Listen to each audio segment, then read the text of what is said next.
පටන් ගන්නවා. ඒ කියන්නේ 11 වසරේ පළවෙනි වාරයට තියෙනවා පාඩම් 5ක්. හරිද? මේ පාඩම් 5 පහෙන් උපරිම මම හිතනවා පාඩම් 2ක් මේ මාසය තුල ඉවර වෙනවා. පළවෙනි විභාග කොහොමද ගොඩාක් වෙලාවට ඉස්කෝලේ විභාග දාලා තියෙන්නේ අප්‍රේල් මාසේ දෙවෙනි සතියෙන් පස්සේ. එහෙමත් නැත්නම් ගොඩක් වෙලාවට මේක මැයි මාසෙට යන්න පුළුවන්. හරි? ඒ නිසා ලොකු අවුලක් නැහැ. මේ වැඩේ ලෑස්ති කරගන්න පුළුවන්. කලබලයක් නැහැ. හිමින් හිමින් වැඩි කරගෙන අපි ඉස්සරහට යමු. මුලින්ම මේ මම මේ කියන එක පැහැදිලි වෙනව නේද?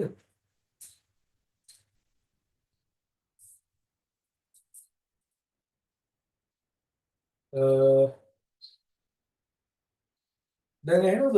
මම හෙන්න පින්නේ කියත් නෑ නේද? බලන්න චුට්ටක් දැන් ප්‍රශ්නයක් නෑ නේද? දැන් නම් හරි මම හිතන්නේ. කැඩි කැඩි එන ගතියක් තියෙනවා. නෑ අවුලක් නෑ. හරි.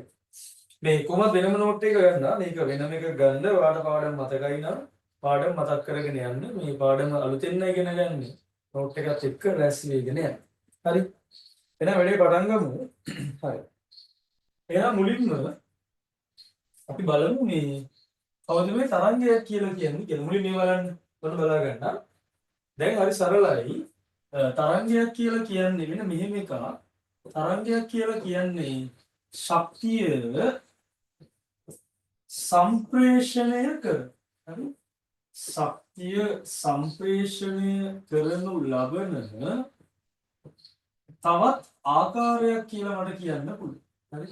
ඒ කියන්නේ ශක්තිය සම්ප්‍රේෂණය කරන ආකාර ගොඩක් තියෙනවනේ. ඒව අතරින් මේ තරංගයට තරංගයක් කියලා කියන්නේ ශක්තියක් සම්ප්‍රේෂණය කරන්න පුළුවන් තවත් එක්තරා අවස්ථාවක් කියලා පොඩි නිර්වචනයක් ඕනනම් දෙන්න පුළුවන්. මේ බලන්න. දැන් මේ කතා කරන්න යන ශක්තිය සම්ප්‍රේෂණය කරන මේ කියන තරංග ප්‍රධාන වර්ග දෙකයි. හරි? මේ බලන්න. මේ කියන තරංග ප්‍රධාන වර්ග දෙකක් ඉන්නවා. මේ බලන්න. පළවෙනි ආකාරය තමයි හරි ලේසි මුල් ටික. පළවෙනි අවස්ථාව තමයි මෙන්න මේ. පළවෙනි එක අපි කියනවා යාට යාන්ත්‍රික තරංග. හරි. ඊළඟට දෙවෙනි එකට අපි කියනවා විද්‍යුත් චුම්බක තරංග. හරි. පළවෙනි එකේ නම යාන්ත්‍රික තරංග. දෙවෙනි එකේ නම තමයි විද්‍යුත් චුම්බක තරංග. ඔයා නෝට් එක කොහොම බාගෙන යන්න. තරංගයක් කියන්නේ නම් ශක්තිය සම්ප්‍රේෂණය වෙන තවත් එක විදිහක්. හරි. ඊළඟට අපි කතා කරනවා දැන් තරංග වර්ග ගැන. තරංග වර්ග ප්‍රධානය වන අවස්ථා දෙකක් යටතේ විස්තර කරගන්න පුළුවන්. හරි. එහෙනම් තරංග වර්ග ආකාර දෙකයි යාන්ත්‍රික තරංග සහ විද්‍යුත් චුම්බක තරංග කියලා ආකාර දෙකක් මෙයාගේ ඉන්නවා. එහෙනම් රොට් එක ගහගෙන යන්න. ශක්තිය උනම මම ඉස්සරේ කියන්නේ මම ලියාගන්න. ලියන්නකො පළවෙනි පොයින්ට් එක ශක්තිය සම්ප්‍රේෂණය කරනු ලබන පළවෙනි පොයින්ට් එක ලියාගන්න. ශක්තිය සම්ප්‍රේෂණය කරනු ලබන තවත් ආකාරයක් ශක්තිය සම්ප්‍රේෂණය කරනු ලබන තවත් ආකාරයක් තරංගයක් ලෙස හඳුන්වයි. ශක්තිය සම්ප්‍රේෂණය කරනු ලබන තවත් ආකාරයක් තරංගයක් ලෙස හඳුන්වනු ලබයි.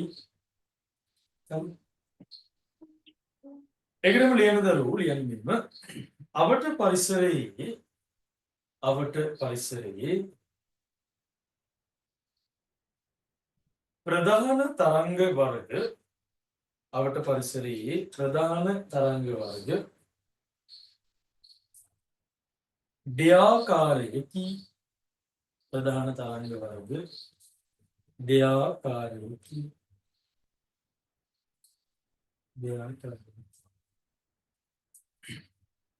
ඒක තමයි එක කියලා දාන්න. එක යාන්ත්‍රික තරංග. හරි. අංක 2 විද්‍යුත් චුම්බක තරංග. හරි. එනම් ප්‍රධාන අවස්ථාවන් දෙකයි යාන්ත්‍රික තරංග සහ විද්‍යුත් චුම්බක තරංග. හරි. අප බෝඩ් එක වැත්තෙන් බලන්න. එහෙනම් තරංගාකාර දෙකම ආපහු සැරයක් මෙතන ලියන්නම්. පළවෙනි තරංගාකාරය අපි ඉගෙන ගන්න යනවා යාන්ත්‍රික තරංග. හරි. තම යා එක්කම ඕන දෙන්නම දාගෙන එක ලේසි. මේ බලන්න.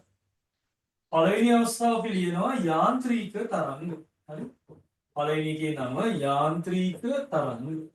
හරිද?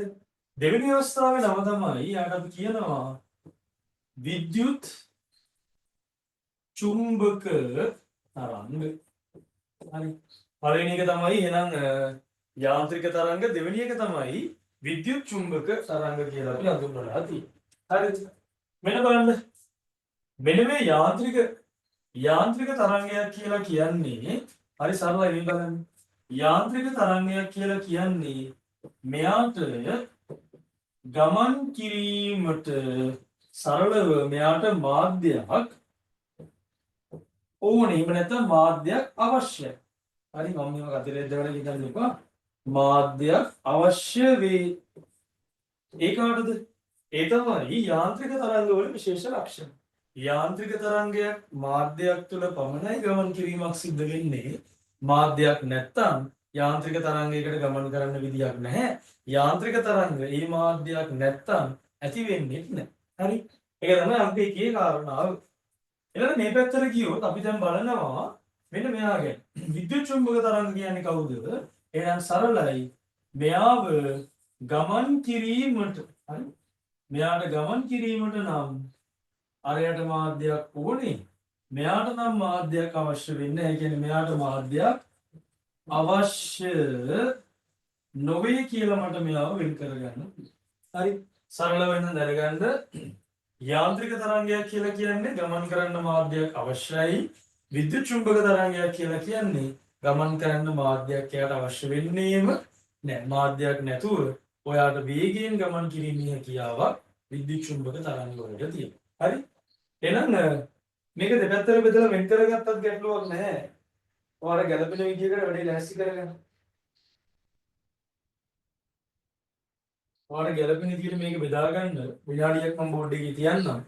ඔයාගේ නෝට් එක සම්පූර්ණ කරගෙන යන්න. මොකද නෝට් එක පිළිවෙලට තිබුණොත් මේක පාඩම් කරගෙන අහන් හිටියොත් නම් පාඩම් කරන්න දෙයක්වත් නැහැ මේක. ඒ තරම් මේ පාඩම සරලයි. ගණන් හදන කැලේ විතරක් පොඩි අපහසුතාවක් තියෙනවා. ඒ අරින්න වෙන ඕකේ අමාරුයි කියලා කතා කරන තරම් එහෙම විස්තරයක් මේකේ නැහැ. හරි? මේක 10 වසරේ ළමයෙක් මේකට දැන් ලොග් වෙලා හිටියත් එයාටත් මේක තේරෙනවා අනිවාර්යෙන්. හරි?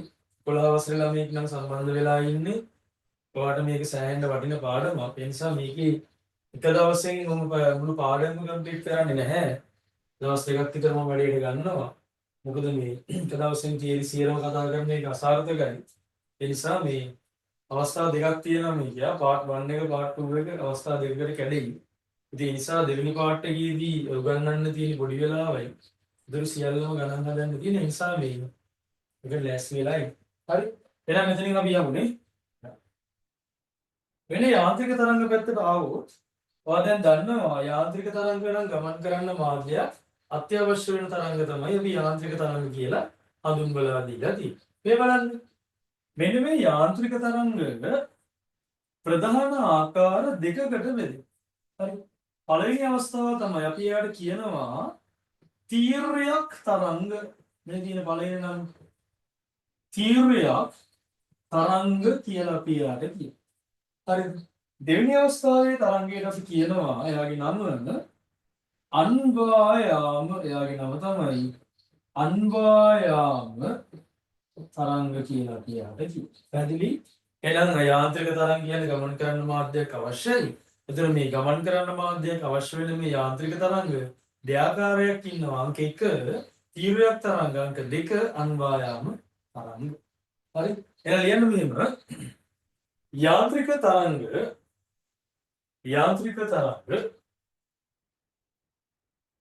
ප්‍රධාන ආකාර දෙකකින් සමන්විත වේ.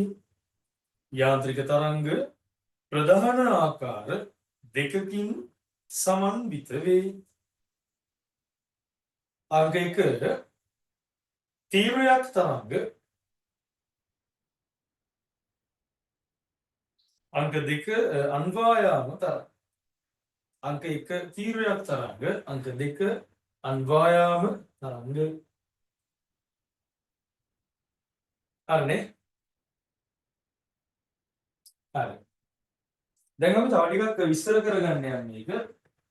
කවුද තීව්‍රයක් කියන්නේ, කවුද අන්වායාම කියන්නේ කියලා. හරි. අපි එහෙනම් මේ බලන්න. දැන් මම විස්තර කරන්න යනවා මෙතන. මම ඔයාලට දැන් කියලා දීපු තීව්‍රයක් තරංගේ මොන බලන්න. මම ඔයාලට විස්තර කරපු තීව්‍රයක් තරංගය ගැන ඉතුරු කරුණු ටික ගැන කියන්නයි යන්නේ. මේ බලන්න. අන්ත එකේ වැඩි මෙයාගේ නිර්වචනය නම් පාඩම් කරගන්න වෙනවා. ඒ නිර්වචනයෙන් තොර වෙන කිසියම් දෙයක් ලිව්වට විභාගයට ලකුණු නම් හම්බෙන්නේ නැහැ. ඒක හොඳට මතක තියාගන්න. මේ නිර්වචනය වලට පාඩම් කරගන්න බෑ කියන්නේ ඔයාට අර හම්බෙනවා කියපු ලකුණු 7-8න් ලකුණක් අනිවාර්යයෙන්ම නැති වෙලාම යනවා. මොකද නිර්වචනයේ ලකුණු දෙකක් දුන්නොත් රචනා ප්‍රශ්නයකදී ඒක එකක් වෙනවා. ඊළඟට මේක ලකුණු එකක් වුණොත් ඒක පේපරේ භාගයක් වෙනවා. ඒ නිසා මේ ලකුණුත් එක කරන වැඩ ඒ නිසා වරද්ද ගන්න එපා. වැරදුනොත් කෙලින්ම අපිට වරදිනවා දිගට හරහලා. ඒ නිසා වැඩේ හරියටම කරගන්න ඕනේ. හරි. මේ බලන්න එහෙනම් දැන්. හරි. ඔන්න බලන්න මම නිර්වචන දිහා පොඩ්ඩක් බලන්න. ඔන්න බලන්න. මම ලියනවා තරංගය ගමන් ගන්නා දිශාවට හොඳට බලන්න. තරංගයේ ගමන් ගන්නා දිශාවට මෙන්න මේ වචනය. ලම්බක ඒක මම වැදගත් කරලා ලිව්වා. තරංගයේ ගමන් ගන්නා දිශාවට ලම්බකව අංශු කම්පනය වීම නිසා හටගන්නා තරංග විශේෂයයි බලන්න. වැදගත් කරා වචනයක් තරංගයේ ගමන් ගන්නා දිශාවට ලම්බක අංශු කම්පණය වීම මගින් හටගන්නා තරංගයේ නම තීව්‍රයක් තරංගය කියලා නම් කරලා තියෙනවා. මේ හොඳට අහගන්න. මේ කතාව තේරුම් ගන්න. ඒ කියන්නේ මෙන්න මෙහෙම එකක්. මේ බලන්න. අපි උදාහරණයකට ගත්තොත් මේ හැරෙමු වන්නේ. මේ බලන්න. මේකේ තේරුම තමයි මෙන්න මෙහෙම. තරංගය යන්නේ මෙන්න මේ පැත්තට නම් මගේ අත පෙන්වන දිශාවට නම් තරංගය යන්නේ මේ පෑන තමයි මෙහෙම යන තරංගය. එයාගේ අංශු ඉස්සරහට යන්නේ නැහැ. කොහෙටද යන්නේ? උඩටයි පල්ලෙහාටයි චලනය වෙවි ඉන්නවා කියන එක තමයි මේකේ මූලික අදහස. මේ බලන්න. පොඩි කෑල්ලක් මෙන්න මම අමතර කතාවක් කියලා දෙන්න මේ බලන්න. මේකේ මුංචි අමතර කතාව. මේ බලන්න. ඔයාලා දන්නවා කීප දෙනෙක් දන්නවා ඇති මේ බලන්න. තරංගයක හැඩය මෙන්න මේ වගේ. අපි ඉගෙනගත් තරංග පොඩි කාලේ ඉගෙනගත් තරංග මෙන්න මේ වගේ. හරි? එතන මේක තමයි තරංගයේ හැඩය. මොන පොඩි කතාවක් මම ඔයාලට කියන්නම්. මෙන්න මේ තරංගයේ මම මෙහෙම කඩිරක් දාගන්නවා. මම ඔයාලට මේ පෙන්නන රේඛාව දිහා ඔයා හොඳට බලන්න. මෙන්න මෙහෙම රේඛාවක් මම ඔයාලට පෙන්නනවා. හරි? මේ බලන්න. මම මෙතනිමුත් දානවා පොඩි කඩිරක්. මෙතනිමුත් කඩිරක් දාගන්නවා. හරි? මේ මම මේ පොඩි විස්තරේ පැහැදිලි කරන්න යන්නේ. මම මෙන්න මේ කෑල්ලට මෙන්න මේ කෑල්ලට මම දානවා නම්බර අංක 1. ඊළඟට මේ කෑල්ලට දානවා අංක 2. මේකට දානවා අංක 3. මේකට දානවා අංක 4. හරි. ඒක සරලව බලන්න. මෙන්න මේ කෑල්ලයි එකතු වුණාම මෙන්න රවුමක් හැදෙනවානේ. මෙන්න මේකට අපි කියනවා සරලව චක්‍ර එකක් කියලා අපි මේක විස්තර කරනවා. ඒ කියන්නේ යාගේ ඇතුලේ අවස්ථාවන් කීයක් තිබුණාද? 1යි 2යි 3යි 4යි කියලා එයාගේ ඇතුලේ අවස්ථාවන් 4ක් තිබුණා. මේ බලන්න. දැන් මම මේක විස්තර කරන්න. මේ බලන්න. ඔයාලා හැමෝම දන්න මෙන්න මෙයාව අඳුරනව නේද? මේ බලන්න. ඔයාලගේ ගෙදර සමහරට මේක තියෙන්නත් පුළුවන්. ඔරලෝසු බට්ට කියන එක දැකලා තියෙනවනේ කවුරු වුණත්. මේ බලන්න දැන්. මම මේ ඔරලෝසු බට්ට ඇසුරේ ඉන්නවාට මේ චලිතය ගැන පොඩි විස්තර ටිකක් කියලා දෙන්නේ. තරංගය ගැන, හැඩය ගැන. ඔන්න බලන්න. මේ ලක්ෂයේ නම O, මේ ලක්ෂයේ නම A, මේ ලක්ෂයේ නම B. ඔන්න හොඳට බලන්න. දැන් මේ ඔරලෝසු බට්ටා මම මෙහෙම ඇනලා මෙහෙට තල්ලු කරලා දාන්න. මොකද කරන්නේ මම?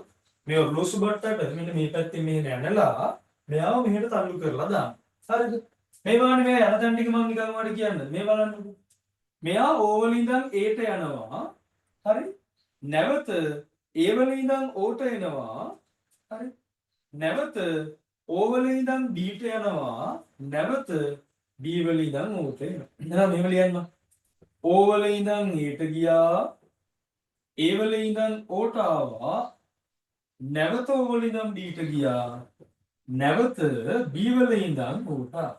මේ බලන්න 1 2 3 4 මේ බලන්න.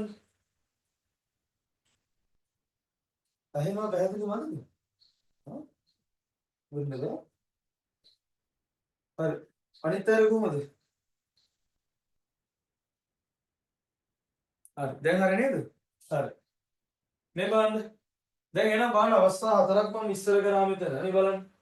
අවස්ථා නම්බර අංක 1 2 3 4 කියලා මම අවස්ථා හතරක් මෙතන පැහැදිලිව විස්තර කරලා දුන්නා. එහෙනම් මේ බලන්න. මේ අවස්ථා හතර ඇතුලේ තමයි මේ තරංගයේ හැඩය නිර්මාණය වෙන්නේ. හරි? පැහැදිලි නේද? හරි. එහෙනම් මේ බලන්න. තරංගයේ හැඩයට හේතුව අංක 4 මේ මම ඕනනම් අංක 1 කියලා දාන්නම් 2 3 4 මේ අහන්න මේක විභාගයට ප්‍රශ්න අහන දෙයක් නෙමෙයි. නමුත් මම මේ තරංගයේ හැඩය හැදෙන විදියයි ඔයාලට පොඩි අදහසක් දුන්නේ. එහෙනම් මේ බලන්න මේකට උනා සමාන කවුරු හරි ඔයාලා ඉස්කෝලේ අර ගන්නන්න පුළුවන්. මෙයාගේ නම තමයි අවලම්බ භට්ටාගේ චලිතය කියලා අපි මෙයාට කියනවා. අවලම්බ භට්ටාගේ චලිතය කියලා මෙයාව මට හඳුන්වලා දෙන්නත්. හරි ඒක ටිකක් ඔයාලා දෙලියෙන් තියෙන එක. මම අර තරංගයේ හැඩේ චුට්ටක් ඔයාලට විස්තර කරන්න තමයි මම මේ පොඩ්ඩක් එළියට ගිහින් විස්තර කරේ. හරි. එහෙනම් ඉස්සරහට යන්න. දැන් අපි නතර වුණේ මෙන්න මෙතනනේ. තරංගයේ ගමන් ගන්නා දිශාවට ලම්බක වංශු කම්පණය වීම මගින් හටගන්න තරංග විශේෂය තමයි එහෙනම් තීව්‍රයක් තරංග කියලා කියන්නේ. හරි. තීව්‍රයක් තරංගයක් පැත්තට පොඩ්ඩක් ගිහිල්ලා එමු. මෙන්න මේ බලන්න. හොඳට බලාගෙන. තීව්‍රයක් තරංගයක් මම අඳින්න යනවා මෙන්න මේ විදිහට. මේ බලන්න. හොඳට බලාගන්න. මෙන්න තීව්‍රයක් තරංගය මම අඳිනවා. හරි. මෙන්න තීව්‍රයක් තරංගයක් මම අඳිනවා. හරි. මම මෙතනින් පොඩි ඡේදන රේඛාවක් ගහගන්නම් අර සමමිතික බව වගේ අදහසක් මෙතනින් ගන්න. හරි. මේ හොඳට බලන්න. මේ තරංගේ ඔයාලට පේනවා මම මේ මාක් කරන මෙන්න මේ වගේ තැනක් ඔයාලට පේනවනේ. මේ බලන්න. මෙන්න මේ වගේ ස්ථානයක් දැක්කද? මේ වගේ මාක් කරපු තැනක් ඔයාලා දැක්කද? මේ බලන්න. මේ මෙතන මේ මම ස්ථාන කීපයක් මාක් කරගෙන ගියා. මේ බලන්න. මෙන්න මේ උපරිම උස තියෙන ස්ථානයට අපි කියනවා කන්දක මුදුන වගේ. එයාට අපි නමක් දානවා ශීර්ෂ කියලා අපි එයාට කියනවා. කන්දක මුදුන වගේ. හරි. එහෙනම් මෙයාත් කවුද? මෙයාත් පැහැදිලිවම ශීර්ෂය. හරි. මේ තියෙන්නේ කන්දක පහළ දැන. එහෙම නැත්නම් අපි කියන පහළ තැන් වලට නිම්නයක් කියලා අපි මෙයාට කියනවා. කවුද මෙයාට අපි කියන්නේ? නිම්නයක් කියලා අපි මෙයාට කියනවා. හදිස්සියෙන්ම නෝට් එකට උදව් කරන්න මුලින්ම එක අහගන්නකො. එහෙනම් මේ බලන්න ඊළඟ තව වැදගත් යන. මෙන්න මෙතන බලන්න පේනවා ඇති මම හිතන විදිහට බලන්න. මෙන්න මේ උස ඔයාලට පේනවද පැහැදිලිද? මෙන්න මේ වගේ ඍජු උසක් මම මාක් කරනවා. සුදු පාරට යන්නේ පේන්නේ. හරියවන්නේ? මෙන්න මේ මාක් කරන ඍජු උස ඔයාලට පේනවාද? මේ බලන්න. මෙන්න ඍජු උසක් මාක් කරගෙන ගියා. හරි? එයාට අපි දානවා ඉංග්‍රීසි අකුරක් A අකුර. ඒකේ තේරුම තමයි අපි එයාට කියනවා සරලව විස්තාරය කියලා අපි එයාට කියනවා. කවුද අපි එයාට කියන්නේ? විස්තාරය කියලා අපි එයාට කියනවා. හරි. තව එකක් බලන්න මේ. මම මේ අඳින තරංගයේ හැඩය වාට අල්ලගන්න පුළුවන්. මේ බලන්න. මෙන්න මෙතනින් පටන් අරගෙන මෙන්න මෙයාගේ දිගේ මෙන්න මෙහෙම හරි ඔන්න බලන්න. මෙන්න මෙහෙම මෙතනට වෙනකම් විතරයි යන්නේ. එතනින් එහාට යන්නේ නැහැ. ඔන්න බලන්න. මෙහෙම ආවා. මෙන්න මෙහෙම ආවා. සම්පූර්ණ කරා මෙන්න මේ වගේ හැඩ. හරි? සරලව මේ බලන්න. මේ කෑල්ල කපලා බලන්න. මේ කෑල්ල කපලා ගෙනල්ලා මේක උඩින් තිබ්බොත් ආසන්නව රවුමක් පිරෙනව නේද? මේ බලන්න ආයසරයක්. මම මේ කෑල්ල කපලා මෙහෙම අරගෙන අවිල්ලා මෙන්න මෙයා උඩින් තියෙනවා ආසන්නව රවුමක් වගේ කෙනෙක් හැදෙනවා. ඔයාලට මතකද මම කලින් නමක් කිව්වා මේ බලන්න මෙන්න මේ හරිය මම ඔයාලට නමක් කිව්වා මේ රවුමට කියනවා කියලා කවුරු කියලා මම කිව්වේ චක්‍ර එකයි මේ බලන්න චක්‍ර කතාව මේ චක්‍ර එකයි එහෙනම් මේ බලන්න දැන් චක්‍ර එකයි කියන එක මෙන්න මෙතන අදහසක් ගන්න පුළුවන් වෙන මේ සම්පූර්ණ රවුමක් හරි ඒක නිර්වචනය කරනවා දරුවෝ මෙන්න මේ වගේ නම කියන අපි යාට කියනවා තරංගයක තියෙන දිග එහෙම නැත්නම් තරංග ආයාමය කියලා අපි එයාට කිව්වා. එයාට දාන්න නම තමයි තරංග ආයාමය. ඒ කියන්නේ දිගක්. යම් ස්ථාන දෙකක් අතර දිගක් කියලා අදහස ගන්නකො. හැබැයි මේ බලන්න. ඒක නිර්වචනය වෙන්නේ මෙහෙම. මෙන්න මෙහෙම. ඒ අතර අංක ටිකක් දාගත්තොත් අංක 1 ඉන්නවා, ඊළඟ කැලේ අංක 2 ඉන්නවා, අංක 3 ඉන්නවා, අංක 4 ඉන්නවනේ. නිකන් මම මේ කියන්නේ මේක භෞතික විද්‍යාත්මක අදහසක් නෙමෙයි. ඔයාලට මේක මතක තියාගන්න මම මේ උදව් කරන ක්‍රමයක්. මේ බලන්න. 1යි 2යි 3යි 4යි කෑලි 4ක්. يعني ස්ථාන 4ක් වක්විච්ච රවුම් 4ක් තියෙන ඕනම තැනක මෙන්න මේ තරංග ආයාමය කියන හැඩය හැදෙනවා. ඔකයි සරල කතාව. හරි. තරංග ආයාම මෙහෙම මම මේ අතාදිනවා කිය ඔහොම හැදීම කියන්න බෑ. ඒක වෙනස් වෙන තැන් තියෙනවා. මේ බලන්න. හැබැයි මේකේ හොඳම කතාව තමයි මෙන්න මේක. මේ බලන්න. දැන් අපි ඔච්චර ඉගෙන ගත්ත තරංග ආයාම මෙහෙම නෙමෙයි. මොනවද ලං කරන්න නැතම ගාලා අමාරුයිනේ. මේ බලන්න. බලන්න. දැන් මම මෙයාගේ තරංග ආයාමයේ අර්ථ දක්වන්නේ මෙන්න මෙන්නේ. ඔයා මෙතන නම දන්නවා කෙලින්ම ශීර්ෂයක් නේ. හරි. මෙතන නම දන්නවා ඒත් කවුද? ඒත් ශීර්ෂයක් නේ. මෙතනත් ශීර්ෂයක් නේ. මෙතන ඉන්නේ නිම්නයක් නේ. මෙතන ඉන්නේ නිම්නයක් නේද? නිම්නයක් කියලා කියන්නේ තරංගයේ පහළ තැන. ශීර්ෂයක් කියලා කියන්නේ තරංගයේ ඉහළ තැන. මේ බලන්න එහෙනම්. මෙන්න මම මෙහෙම වචනයක් දානවා. තරංග ආයාමය කියන්නේ මෙන්න මෙහෙම එකක් කියලා නිර්වචනය කරොත් මොනවා වෙයිද? ශීර්ෂ දෙකක් අතර දුර. හරි? ඉතල බලන්න ඉන්න. ශීර්ෂ දෙකක් අතර දුර හෝ තව එක විස්තර කරනවා මම නිම්න දෙකක් අතර දුර කියලා මම මේක විස්තර කරනවා. බලන්න මගේ වචන දෙක. ශීර්ෂ දෙකක් අතර දුර හෝ නිම්න දෙකක් අතර දුරට මම කියනවා පොඩි නමක්. ඒක වලට මම දැන් කලින් කිව්වා. එයාට මම කියනවා කියලා කවුරු කියලාද? තරංග ආයාමය කියලා කියනවා කියලා මම කියනවා. මේ බලන්න. නිම්න දෙකක් මාක් කරගමුද? ශීර්ෂ දෙකක්. මෙන්න ශීර්ෂය මෙන්න ශීර්ෂය. හරි. දැන් මම කිව්වා තරංග ආයාමය කියන්නේ රවුමක් නැත්තම් චක්‍ර එකයි කියලා අපි ඔලුවට දාගමුකෝ. එහෙමනම් චක්‍ර එකකට වක්‍රාකාර කෑලි 4ක් ඉන්න ඕනේ කියලා මම කිව්වා. එහෙනම් මේ බලන්න. මෙතනින් පටන් අරන් මම මාක් එක දානවා ඊළඟ ශීර්ෂය ගාවට එන්න. බලමු අංක 1 හරි එක කෑල්ලක්. අංක 2ට අදාළව තව කෑල්ලක් හම්බුණා. අංක 3ට අදාළව කොටසක් හම්බුණා. මෙන්න අංක 4ටත් කොටසක් හම්බුණා. ඒ කියන්නේ මේ බලන්න වක්‍ර කෑලි 4ක් මේ වක්‍ර කෑලි 4 කොහොම හරි ඇඳලා මට සම්පූර්ණ රවුමක් සම්පූර්ණ කරගන්න පුළුවන්. ඒ නිසා අපි මෙයාට කියනවා තරංග ආයාමය අර්ථ දක්වන්නේ ශීර්ෂ දෙකක් අතර දුර හෝ නිම්න දෙකක් අතර දුර කියන වචනයෙන් තමයි මේවා අපි හඳුන්වන්නේ. හරිද? එහෙනම් එන්න දැන් නෝට් එකට වල නතර වෙච්ච තැනට. අපි ඉන්නේ මෙන්න මෙතන. තීරයක් තරංග කියලා ගන්න යාට ලියන්න මෙහෙම. තරංගයේ ගමන් ගන්නා දිශාවට ලම්බකව. තරංගයේ ගමන් ගන්නා දිශාවට ලම්බකව අංශු කම්පණය වීම නිසා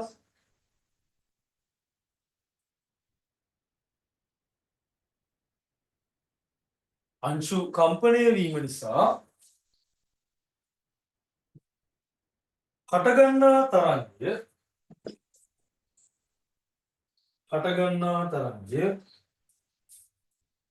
තීරයක් තරංගයයි තීරයක් තරංගයයි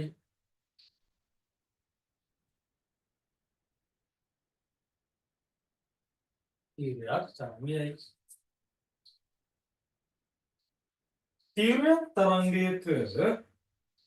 තීරයක් තරංගයක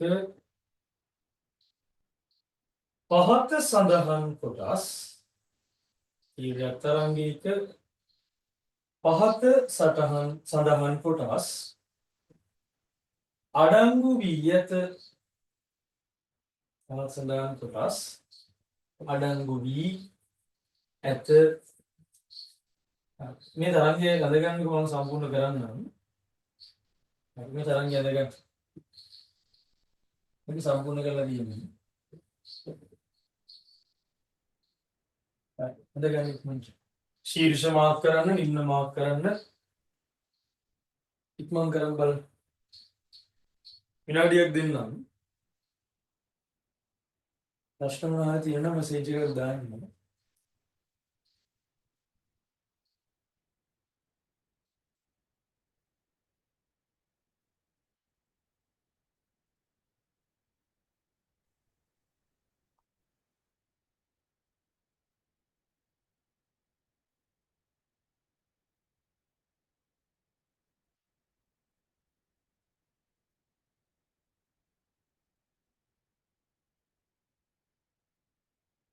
හරිද?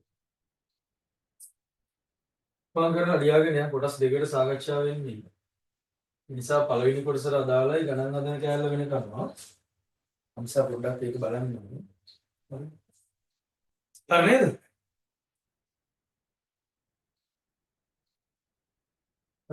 නම් කරගන්න ඉහළ කොටස ශීර්ෂ 2යි නිම්න 2යි ඊළඟට මෙතන ඉඳන් මේ කුසට අපි කියනවා විස්තරය කියලා. මෙන්න මේ මෙතන පටන් ගන්න ශීර්ෂ 2ක් අතර දුර වූ නිම්න 2ක් අතර දුරට අපි කියනවා තරංග ආයාමය කියලා.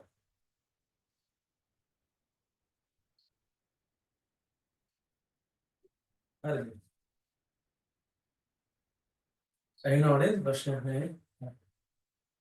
ඊළඟට අපි යන්න විස්තරය ලියාගන්න ඒවා. ශීර්ෂක කියනවා මෙහෙම ලියන්න. ඔයා ශීර්ෂ කියලා ලියලා කාටද ලියන්න ගන්න බැන්නා නම් කියන්න ඉස්සරහින් ඊතලයක්. ඊළඟට නිම්න කියලා ලියලා ඉස්සරහින් ඊතලයක් ගන්න. අන්න ඒ වගේ පල්ලෙන් පල්ල ලියගෙන අපි ශීර්ෂ කියන එකට පොඩි විස්තරයක් ලියාගමු අපි. ශීර්ෂ කියන එකට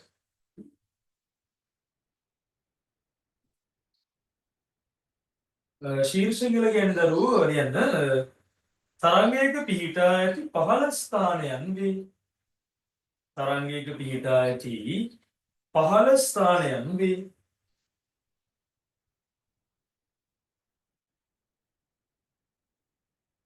පහළ ස්ථානයන් වේ.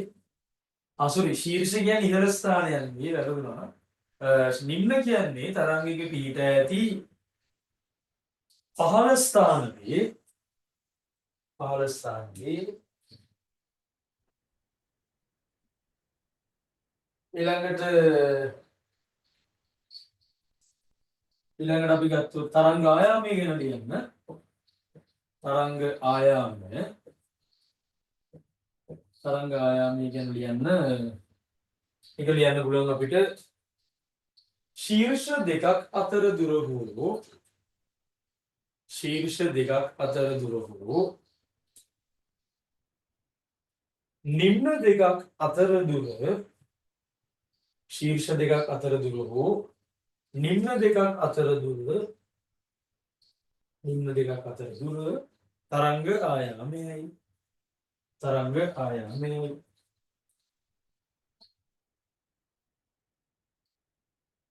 තරංග අද ගණන් හදනවා 20 සමාන ක්‍රමන ගණන් හදනවා. සව පොඩ්ඩයි මේ කෑල්ල විස්තර වුණා ඊළඟට ගණන්. තව විනාඩි 5ක් දෙන්න ගණන් ටික පටන් ගන්න.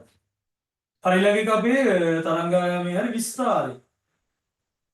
ඊළඟ විස්තරය.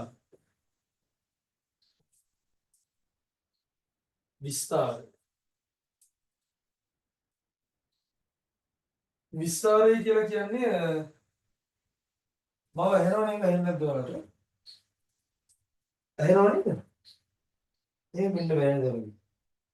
ප්‍රශ්නයක් නෑ. අනිත් පැයට ඇහෙනවද? ගානු ගෑන්නේ නැහැ කියලා බලන්න. එන්නේ.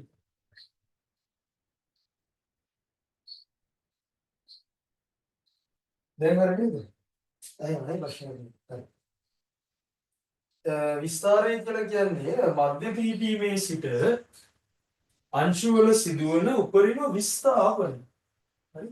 ඒක තමයි විස්තරය කියලා කියන්නේ. මධ්‍ය පිහිටීමේ සිට අංශු වල සිදුවන උපරිම විස්ථාපනය තමයි විස්තරය කියලා කියන්නේ.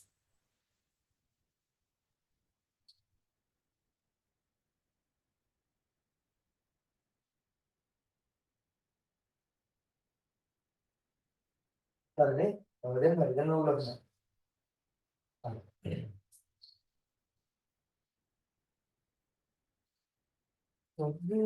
මගේ දෙන්නේ හේතුවක් නැහැ.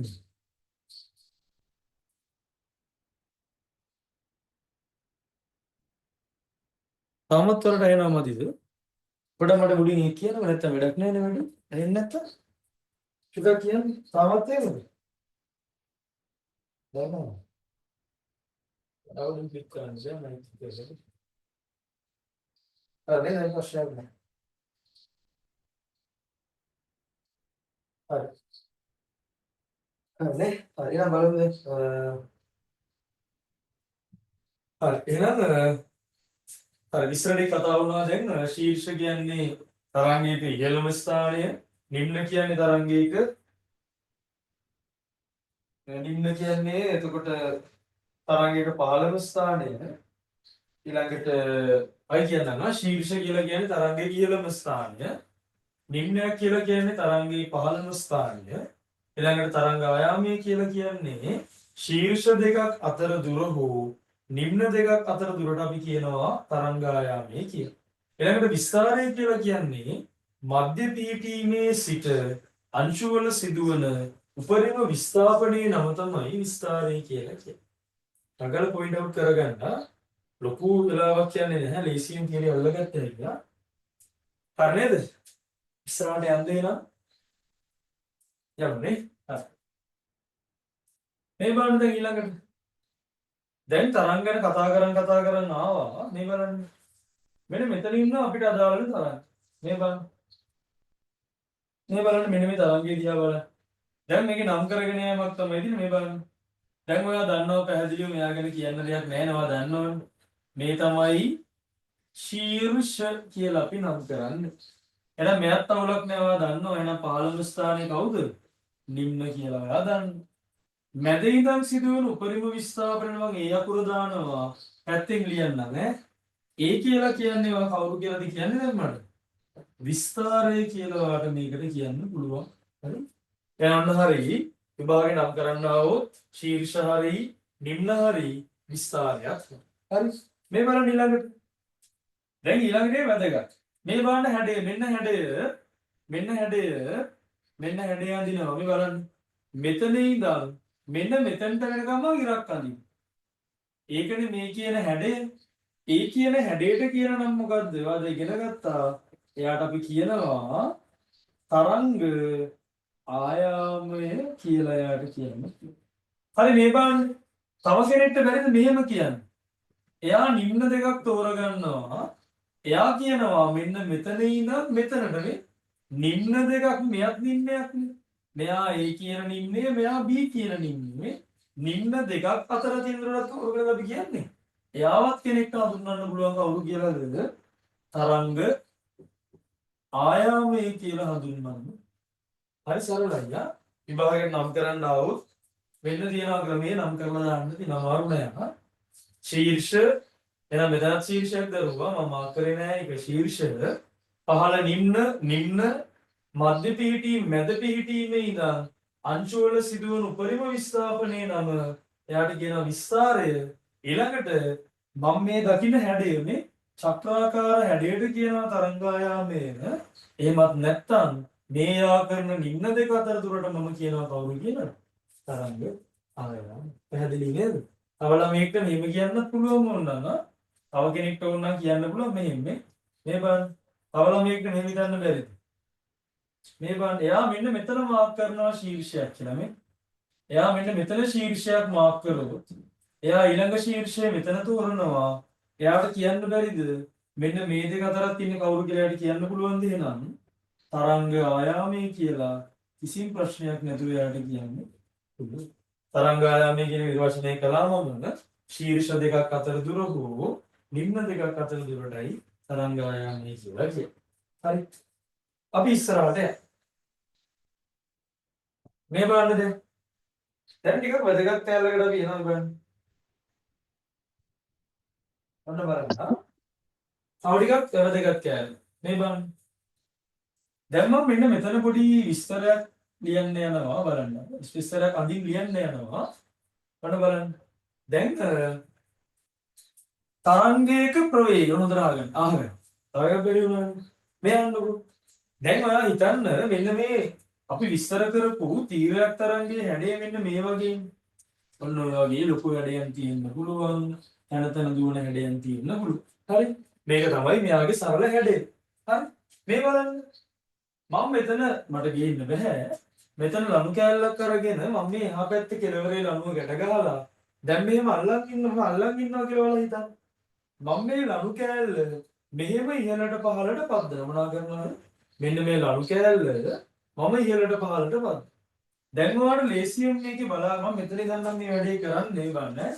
මෙතන ඉඳන් මේ ලණු කෑල්ල ඉහළ පහළ මම හොලවනවා. එතකොට ඔයාලට බලන්න පුළුවන් මෙන්න මේ වගේ අවස්ථාවක් ඔයාලට බලාගෙන යන්න පුළුවන්. හරි? මෙන්න මේ වගේ අවස්ථාවක්. ඒ කියන්නේ මෙන්න මෙතන ඉඳන් ලණු කෑල්ල චලනය කරොත් මේ ලණු කෑල්ල මෙන්න මෙහෙම යනවා බලා ගන්න පුළුවන්. හරි? හැබැයි මේ බලන්න මම මේ ලණු කෑල්ල චලනය කරන්න කලින් මෙන්න මෙතන පාට කරනවා. මෙන්න මේ හරිය මම මේක පාට කරනවා. මේ තැන් කීපයක් මම පාට කරනවා මෙතනයි. ඊට පස්සේ මෙන්න මේ වගේ තැන් කීපයක් මම පාට කරනවා. මෙතනින් පොඩි ලේන්ස් උකුත් මම ගැට ගහලා තියෙනවා. හරි. දැන් මට ඔයාලා කියන්න මම මේක කොච්චර වේගයෙන් චලනය කළාත් මේ බලන්න ඔයාලට දැන් හිතන්න පුළුවන් භෞතික විද්‍යාවනේ. මම පළවෙනි සැරේ මෙහෙම කරද්දි හරි පළවෙනි සැරේ මෙහෙම කරද්දී මෙයාගේ මේ කෑල්ල උඩ මෙයා පල්ලෙහානේ ඊළඟ පාර මගේ අත උඩ යනකොට හරිනම් මෙන්න මෙයා පහළට ඇවිල්ලා මේ පහළට බෙක්කෙනා මොනවා වෙන්න ඕනේ? එයා උඩ යන්නේ මේ දැන් මෙන්න මේ හරිය තමයි ලේන්සු කෑල්ල ඉන්නේ. ඒ ඊළඟ වෙලාවේ මේ තරංගය වෙනස් වෙනවා මේ. බලන්න මේ හරිද කියලා. මෙතන හිටපු කෑල්ල මෙතන හිටපු එක දැන් මෙතනට ආවා. මෙතන හිටපු එක්කෙනා මෙතනට ගියා. දැක්කද? එක වෙලාවකදී ශීර්ෂයා තව වෙලාවකදී කවුරු වෙනවද? පැහැදිලි. එතකොට කවුරු වෙනවද? නිම්නයක් වෙනවා මේ. එක වෙලාවක ඉහළ හෙලවුවාම මේ ඉන්න ශීර්ෂය නම් ඊළඟ වෙලාවේ මෙන්න උ පල්ලයට ගිහින් ඊළඟට අය මේක චලනය කරද්දී මේ මුලින් පහළ හිටපු ලේන්සු කෑල්ල දැන් ඊළඟ තත්පරේ මේ උඩට ඇවිල්ලා. මේ බන් දැක්කද? මේක මෙහෙම හොලවද්දී මේක චලනය කරවද්දී මේක දිගේ දුවනවා මෙන්න මේ වගේ හැඩයක් තියෙන තරංගයක්. ඒකට කියනවා අපි තීරයක් තරංග. එහෙනම් තීරයක් තරංග ඇතිවන තැන් දෙකයි මෙහි තියෙන්නේ. මේ බලන්න. තීරයක් තරංග ඇතිවන තැන් දෙකක් ඔයාලට ගන්නනවා. එකක් තමයි ජලයේ මේක ඇති වෙනවා. එන වතුරට ගල් කැටයක් දැම්මොත් බලා ගන්න පුළුවන් ජලයේ ඇති වෙනවා. ඊළඟ අවස්ථාව තමයි එක කෙලවරක් ගැට ගැසූ කියන්නේ එක කෙලවරක් ගැට ගහපු මේක ඇති වෙනවා ලණුවක නැත්තම් සම කම්බි වල නම් ඇති වෙන්නේ නැහැ. මේක තව ඉතින් ලේසියට තන්තුවක කියලා ගන්න. ප්‍රධාන තැන් දෙකයි ජලයේ සහ එක් කෙලවරක් ගැට ගහපු ලණුවක තමයි තීරයක් තරංග පැහැදිලිවම ඇති වෙන්නේ.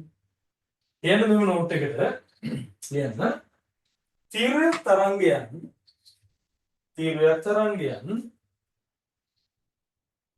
ජලයේ සහ තීරයක් තරංගයන් ජලයේ සහ එක් කෙලවරක් ගැට ගසන ලද ජලයේ සහ එක් කෙලවරක් ගැට ගසන ලද ලණුවක හෝ තන්තුවක ඇතිවේ එක් කෙලවරක් ගැට ගසන ලද ලණුවක හෝ තන්තුවක ඇතිවේ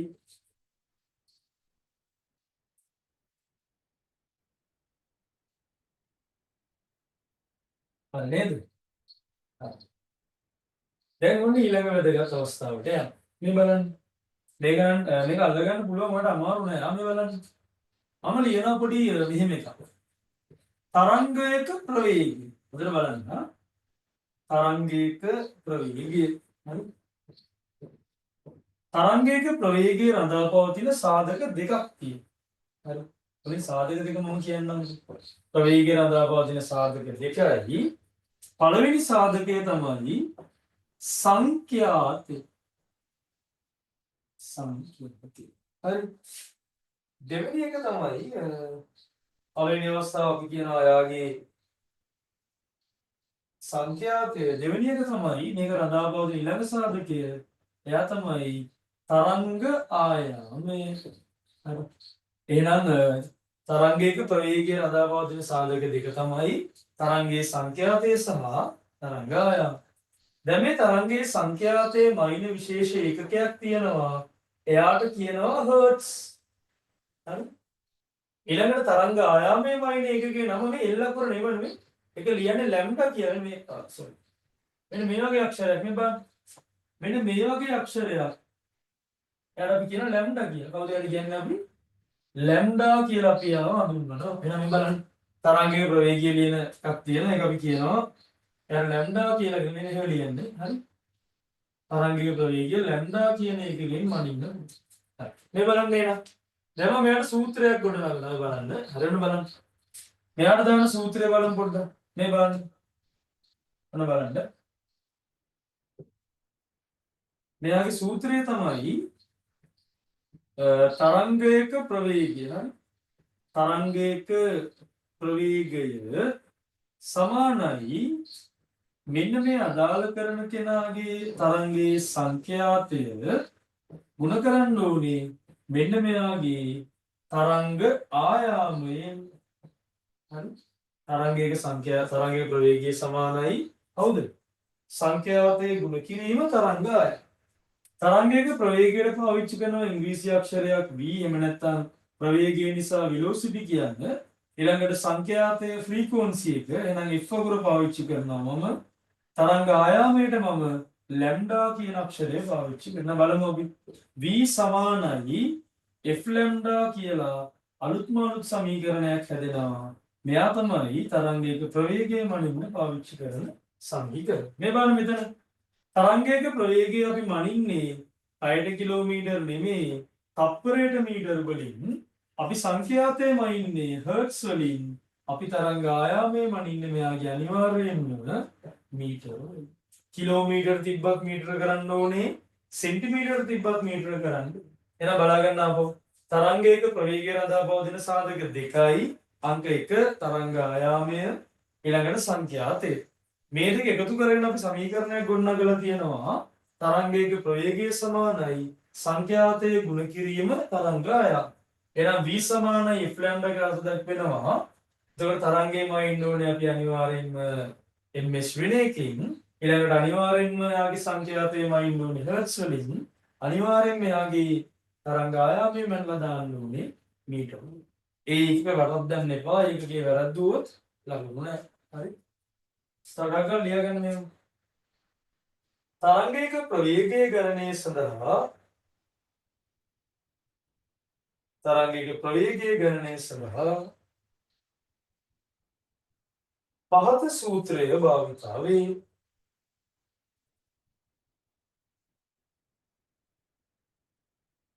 තරංගයක ප්‍රවේගය ගණනය සඳහා පහත සූත්‍රය භාවිතා වේ.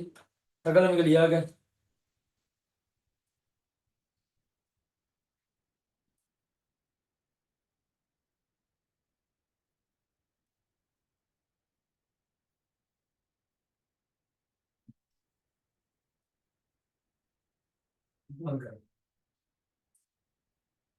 අද මේක අපි විද්‍යුත් චුම්බක තරංගයේ මේකම වෙනවා. ගණන් හදලා වර්ණාවලිය ගාවට ඇවිල්ලා අපි ඉවර කරමු. පැහැදිලිව තේරුම් ගන්න ඉස්කෝලේට කලින් උගන්වන්නේ නිසා ඉස්කෝලේ කරන පාඩම කරගෙන යන්න බෑ. එම ඉස්කෝලේකම දැන් දෙවෙනි තුන්වෙනි පාඩම් අතර ඉන්නේ. ඉතින් ඒ නිසා මේ චුට්ටක් මේ කියන මේ පාඩම් ඔළුවේ තියාගන්න මේ වගේ ෂෝට් නෝට් එකක් හදන්න බලන්න පොඩි වැඩක්. ෂෝට් ඇන්ඩ් ස්වීට් හදන්න බලන්න. පස්සේ මේක මේ තරංග පාඩම් සමහර තියරි පන්ති වල දැන් ඉවර කරලා තියෙනවා මට මතක විදියට. ඒ නිසා එයාලා නැවත මතක් කරගන්න සම්බන්ධ වෙන ප්‍රශ්නයක් නැහැ. මේ කොහොමත් මේක රෙකෝඩින් එකක් දාලා තියෙනවා.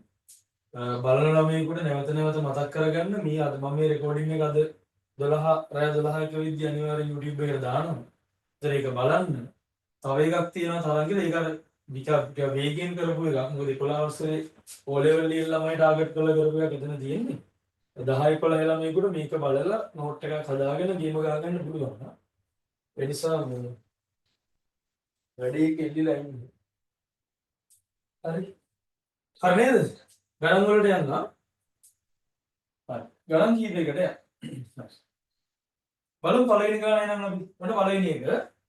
ලියනවා ලියන්න ඕනේ. මම ගාන විතර ඉස්සර දාගන්නවා. නමුත් ඔයා ලියන්න මේක නැත්තම් වැඩක් නැහැ. ලියන්න තරංගයක සංඛ්‍යාතයක පළවෙනි ප්‍රශ්නය අපි ප්‍රශ්න 6ක් කරමු.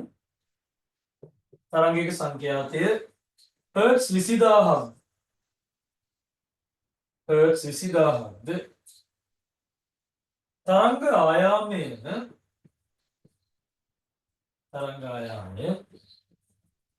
0.01 මීටර්ද විය 0.01 මීටර්ද විය එහි ප්‍රවේගය ගණනය කර ඉක්මනට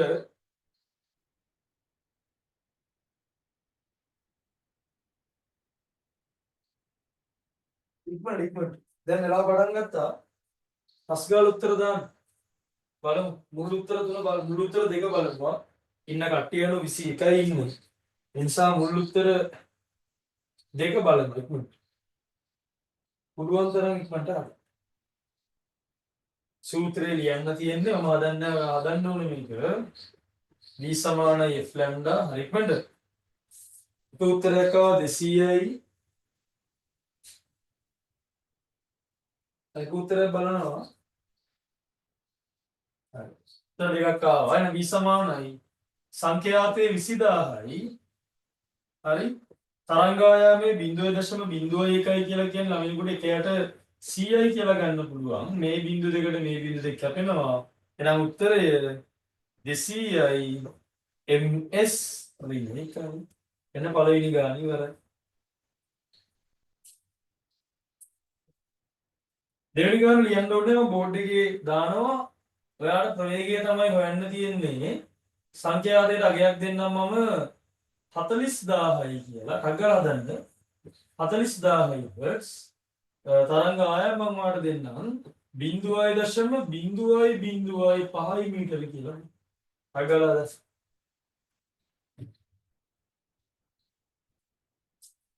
මෙච්චර අමාරු භාගයට එන්නේ නැහැ කියලා තමයි මට කියන්න තියෙන්නේ ඔයාලට ඒ නිසා බය වෙන්න එපා මම වෙලාව හරි ඉක්මන් කරන්න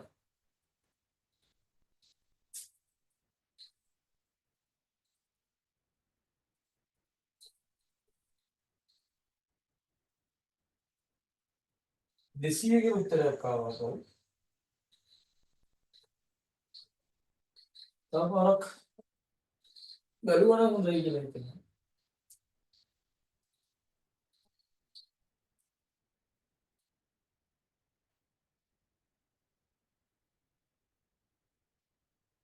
200 හරි බලමු එහෙනම් බලමු v සමාන f ලැම්ඩා වලට අයන්න අපි එහෙනම් අපි යනවා v 40000යි තරංගායාමයේ මෙහෙමනේ ආවේ නේද එහෙනම් අපිට මොනා කරන්න වෙයිද මෙයාව ලියන්න වෙන්නේ 5යට ගත්තොත් 1යි 2යි 3යි එහෙනම් මෙහෙම එකක් තමයි ගන්න වෙන්නේ 3කට කැපුණා මේ 3 එහෙනම් 5 වරක් 40 ආපහු කීයද හොඳයි 200යි ms වෙන්නේ ඊළඟ ප්‍රශ්න දැන් වෙනස් එකක් ප්‍රවේගය 330යි ms වෙන එකයි සංඛ්‍යාතික ඔයාලට දෙන්නේ නැහැ තරංග ආයාම මම ඔයාලට දෙන්නම් 0.02 මීටර කියලා මම ඔයාලට දෙන්නම් කගාල v සමාන f ලැම්ඩා වලට ගිහිල්ලා මම ගන්න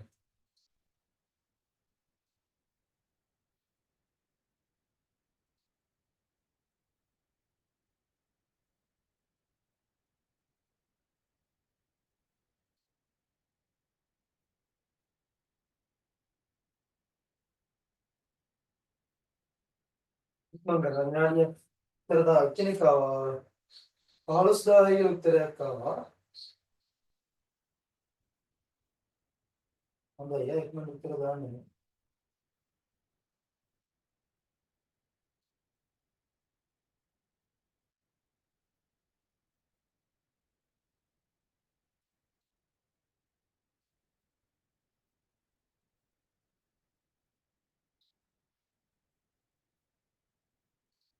හරිද? කීයද ආවේ? 16500 කියලා උත්තරයක්.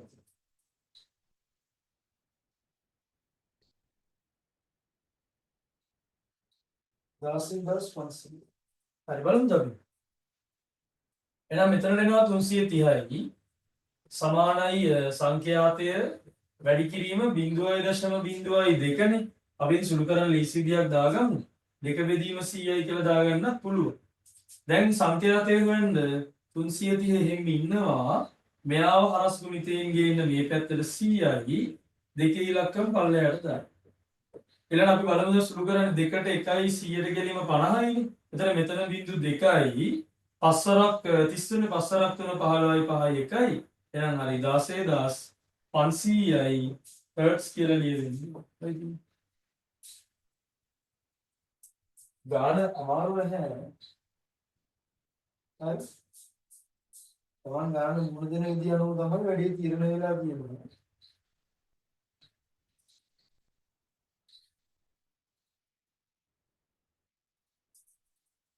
හරි. ඊ තව ගානකට යන්නේ මේක අයින් කරන්නද? අදිනේ. හරි. අපි යන් තව ගානකට මොන බලන්න. මගේ ගාන වල ලියා ගන්න. ලියන්න. මුහුදේ ගිලී ගිය. yes. මුහුදේ ගිලී ගිය නැවක මුහුදේ ගිලී ගිය නැව තමයි මේ අඩිය තමයි තියෙන්නේ. මුහුදේ ගිලී ගිය නැවක සුන්බුන් සෙවීම සඳහා මුහුදේ ගිලී ගිය නැවක සුන්බුන් සෙවීම සඳහා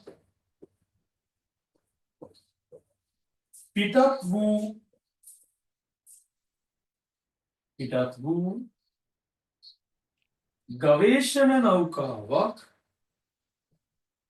ගවේෂණ නෞකාවක් හරි ගවේෂණ නෞකාවක් 60000යි හර්ට්ස්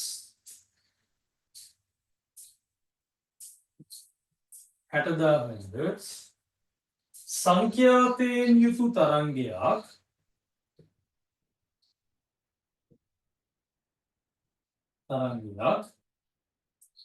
බිංදුවයි දශම බිංදුවයි එක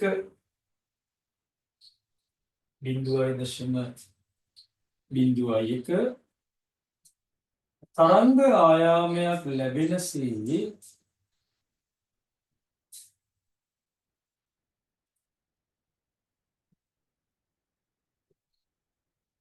මුහුදු පතුල වෙත යවයි මුහුදු පතුල වෙත යවයි මුහුදු පතුල වෙත යවයි එම තරංගය පතුලේ වැඩි සුන්බුන් වල වැඩි නැවත පැමිණීමට ගත වූ කාලයද සුන්බුන් වල වැඩි නැවත පැමිණීමට ගත වූ කාලය තත්පර 4කි. තත්පර 4කි. එම ස්ථානයේ ගැඹුර ගණනය කරන්න එම ස්ථානයේ ගැඹුර ගණනය කරන්න. ඒ කියන්නේ තරංගයක් පහළට එළලා තියෙනවා. හරි මෙන්න තරංගය. හරි තරංගයේ වේගය බැයිවා දන්නේ නැහැ. ඔයාගෙන් අහනවා මෙන්න මේ සුන්බුන් වලට තියෙන දුර කීයද කියලා. බලන්න හදන්න. විනාඩි දෙකක් දෙන්නම්. උත්තරයක් දාලා තියෙනවා 15යි කියලා. 15යි කියලා දාලා 1200යි මීටර කියලා දාලා තියෙනවා. තව උත්තර දෙකක් තුනක් විතර බලන්න ඉක්මනට. බලන්න. 125යි මීටර කියලා දාලා තියෙනවා. උත්තර එතකොට 15 කියලා උත්තරයක් මට ආවා. 1200යි මීටර කියලා උත්තරයක් මට ආවා. 125යි කියලා උත්තරයක් ඔයාලා මට එවලා. අපි උත්තරයක් කියමු.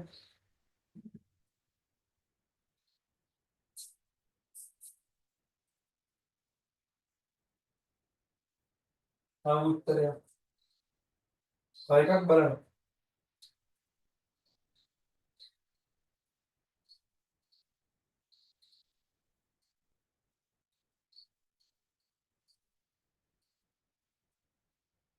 අවසරේ නම් දැන් මේක ඉගෙනගෙන තියෙන ළමයෙක් නම් මේ ගාන පුළුවන් වෙන්න ඕනේ නේ. එහෙම නැත්නම් මේක දැන් නම් ඉගෙන ගන්න අඩුම තරමේ. B දීලා තියෙද්දි ප්‍රවේගයවත් හොයාගන්න ඕනේ.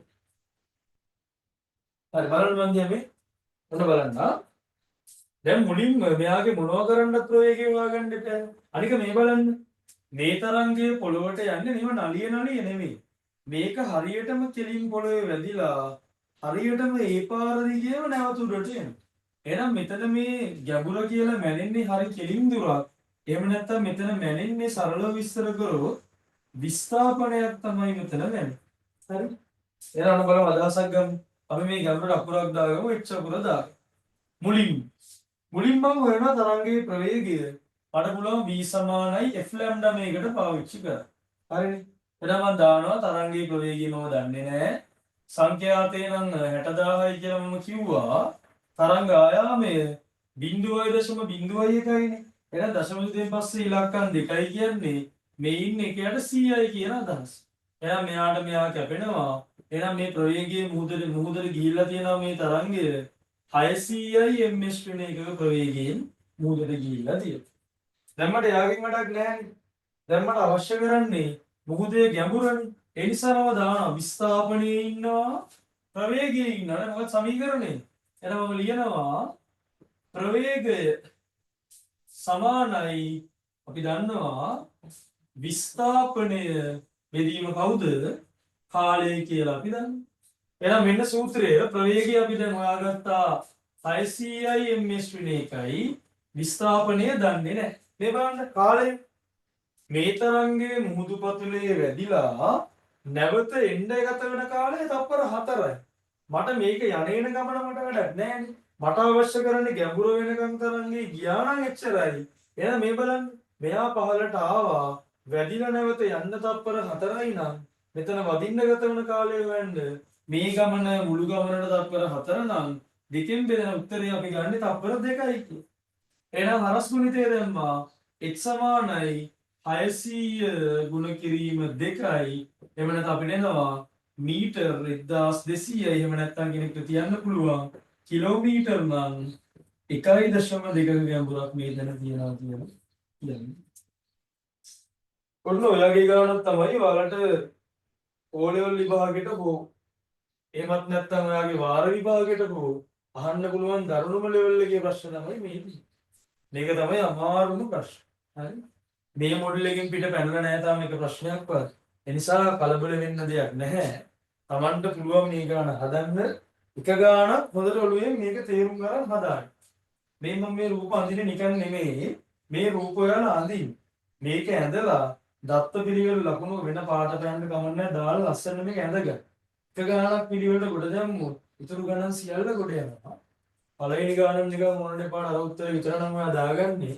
මේවා නැත්තම් මේ විස්තර දාගන්න එකපාරක් හරි මේ විස්තරය පාඩම් වෙනවනට දැකලා ඒ නිසා වඩ ගාන කොට දාන්න පුළුවන්. අග්ගල බාන විනාඩියක් දෙන්න. එතන මේක හරි උත්තරේ දාලා තියෙන එක්කනේ දැනට මුලින් දාපු තුන් දෙනාගේ 1200 තමයි හරි උත්තරේ. ඉක්මනට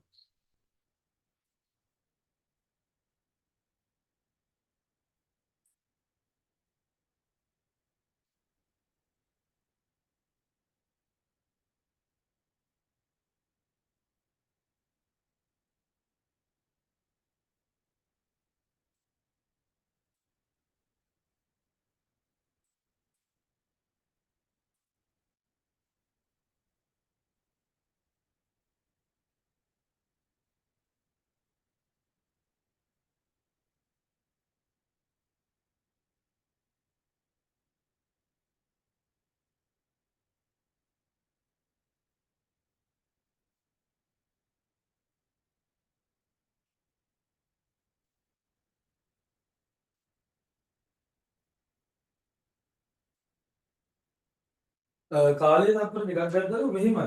දැන් මම හොයන්නේ මුහුදේ සුන්බුන් වල ගැඹුරනේ. දැන් මම තරංගයේ යවලා තරංගේ මුහුද වෙනකන් යනවනේ. ඒ කියන්නේ මුහුදේ පතුල වෙනකන් මේ තරංගේ යනවා. හරිද? එතකොට මම දැන් මෙතන පතුලේ වැදුනනේ. හරිද? පතුලේ වැදිලා ආපහු හැරිලා මෙයා උඩට එන්න එපායි. එතන එයා ආපහු උඩට එන්න ගත වෙන කාලය තප්පර 4යි. ගිහිල්ලා එන්න. දැන් උදාහරණයක් ගත්තොත් අපි කඩේට යනවා. කඩේ තියෙන වාට කිලෝමීටරයක් විතර දුරින් කඩේට ගිහිල්ලා එන්න වාට විනාඩි 20ක් යනවා. එතකොට කඩේට යන්න ආසන්න ඔයාලට ගත වුණ කාලය ඇහුවොත් කඩේට යන්න ගත වෙච්ච කාලෙන්න මොකද කරන්නේ? ඒ 20 දෙකෙන් බෙදනවානේ. මොකද ගමනාන්ත දෙකක්. ඒ වගේ තමයි මේකත්. ගමනාන්ත දෙකක් මට අවශ්‍ය කරන්නේ පළමු අවස්ථාවේ ගැඹුර. ඒ නිසා අවස්ථා දෙකම අරගත්තොත් මට හම්බෙන්නේ තරංගයේ ගිහිල්ලා නැවත එනකන් ඒ තරංගයේ ගියපු දුර හම්බෙන්නේ. මට ඒක නෙමෙයි ඕනේ. මට ඕනේ මුහුදු පතුලට තියෙන ගැඹුරනේ. ඒ නිසා පතුලට වැදුනා. ඒ පතුලට වැදිච්ච ගමන් මං එතනදි මගේ කාලය තප්පර 4යි. නැවත මෙහෙමයි. මේක බාධා ඇති වෙලා වේගය අඩු වැඩි වෙන්න පුළුවන්. අපි මෙතන ගන්න ඇත්තට මධ්‍යයගයක්. ස්ථාන දෙකයි, ගමනාන්ත දෙකයි. ඒ නිසා දෙකින්. හරි? හොඳයි ප්‍රශ්නේ වගේද?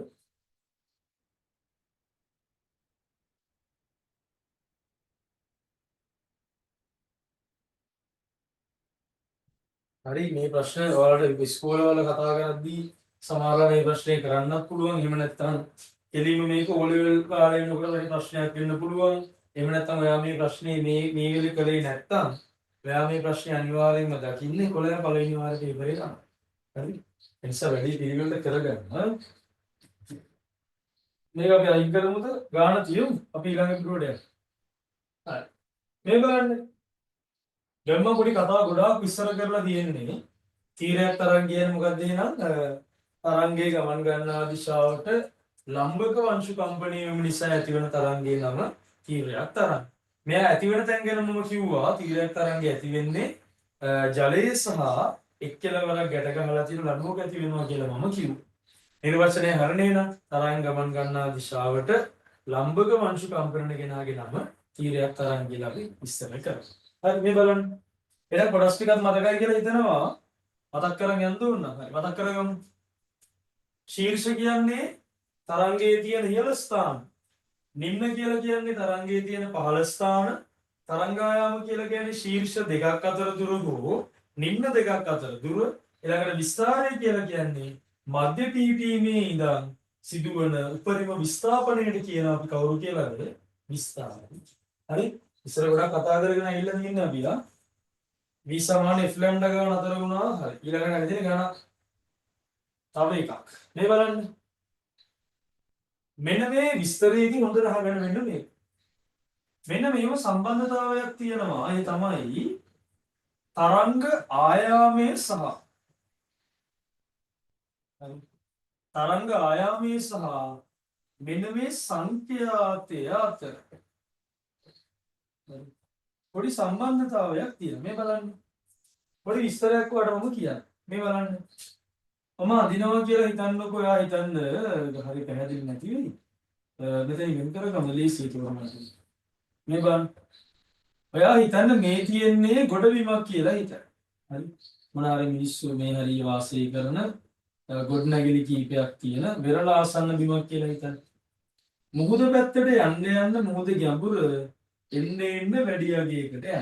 හරි. ඒ කියන්නේ සරල කතන්දරේ. එතන මේ බලන්න. මෙන්න මේ මුහුදේ මෙන්න මේ හරියේ මේ යන්නේ. මුහුදේ මැද හරියේ තියෙන රැල්ල අඩුයි. ඇත්තම කිව්වොත් මැද හරියේ රැල්ල නැති තරම්. නමුත් ටික ටික ගොඩවීමට කිට්ටු වෙද්දී මේ රැල්ලේ උස මොනවා වෙනවද? තරමක් වැඩි නෙමෙයි ලොකුවට වැඩි වෙනවා නෙමෙයි සුනාමියක් නෙමෙයි. ඒ නිසා මේ බලන්න තරමක් මොනවා වෙන්න ගන්නවද මේ උස වැඩි වෙන්න පටන් ගන්න. මේ බලන්න. මෙන්න මෙයාට හේතුව විදියට අපි හොයාගෙන තියෙනවා මෙන්න මේ දෙන්නගේ වෙනසක්. හරි? මෙන්න මේ දෙක සංඛ්‍යාතයත් සහ ඔයාලට අපිට විස්තරයත් අද ගන්න පුළුවන්. විස්තරය ගන්න එක සාර්ථක. බලන්න මේ මෙන්න මෙයා සහ මෙන්න මෙයා බලන්න. මෙන්න මේ දෙන්නගේ තියෙන පොඩි විචලනයක් නිසා මෙන්න මේ මුහුදේ රැලි ඇතිවීමත් වෙනස් වෙලා තියෙනවා. මේ බලන්න. මුහුදේ මේ හරිය මෙන්න මේ හරිය වගේ ප්‍රදේශයක ගැඹුර අනිවාර්යෙන් වැඩිනේ. මේ හරිය මුහුද නම් ඒ ගැඹුර අනිවාර්යෙන්ම වැඩි. වෙරළට ආසන්න වෙන මුහුදේ ගැඹුරු ඉතින් ඕන කෙනෙක් දන්නවා අඩුයි තරම. ගැඹුරුයි තරමක් ගැඹුරු අඩු. මේ බලන්න මුහුද මැදදී මෙන්න මේ වගේ තරංගයක් නෙමෙයි තියෙන්නේ. ඒ තරංගයේ විස්තරය ගොඩක් පහළ වැටිලා මේ බලන්න. ඒ තරංගයේ විස්තරය කියන්නේ තරංගයේ රැල්ලේ උස ගොඩක් අඩු වෙලා තියෙනවා. ඒකට හේතුව තමයි මෙන්න මේ විස්තර කරන්න යන තරංග ආයාමය. හරි. මේ විස්තර කරන්න යන තරංග ආයාමය මුහුදේදී ඉතා වැඩි යගයක් ගන්න. හරි. ඒ කියන්නේ මුහුද මැදට යන්න ගැඹුර වැඩි වෙනවා. ගැඹුර වැඩි වුණාම තරංග ආයාමය ඈත් වෙනවා. තරංග ආයාමය ඈත් වෙනවා කියන්නේ විස්තරය මෙහෙමනේ තිබුණේ. තරංග ආයාමය ඈත් වෙච්ච ගමන් විස්තරය කියන මුදුන පහළ බයි. තරංග ආයාමය විස්තරය තව අදිනවා. අදිද්දී විස්තරය පහළ බයි. ඒ කියන්නේ මුහුද මැදදී රැල්ල උස යන්නේ නැති වෙන්න හේතුව ගැඹුර වැඩි නිසා තරංගායාමයේ වැඩි වුණා. තරංගායාමයේ වැඩිවීම නිසා උස අඩුයි. ඒ නිසා විස්තරය මොනවා වෙනවද? පහළ වැටීමක් සිද්ධ වෙනවා. මෙතෙන්ෙන් බලන්න. මෙන්න මුහුදේ ගැඹුර අඩුයි නේද? ගැඹුර අඩුයි කියන්නේ මුහුද පැත්තට රැල්ල එනකොට මුහුදු රැල්ලේ උස නැත්නම් විස්තරය ගොඩබිම ආසන්නයේදී වැඩි. ඒකට හේතුව තමයි ගොඩබිම ආසන්න වෙද්දී ගැඹුර අඩු වෙනවා. ඒ නිසා මේ අර මම කතා කරන තරංගයේ ආයාමය තරමක් අඩු වගේකට. හරි එහෙනම් මේ බලන්න. තරංගායාමය අඩු වෙනවා නම් විස්තරයේ නියත වශයෙන්ම වැඩි වෙනවා. තරංගායාමය වැඩි වෙනවා නම් විස්තරය අනිවාර්යයෙන්ම පල්ල වෙනවා.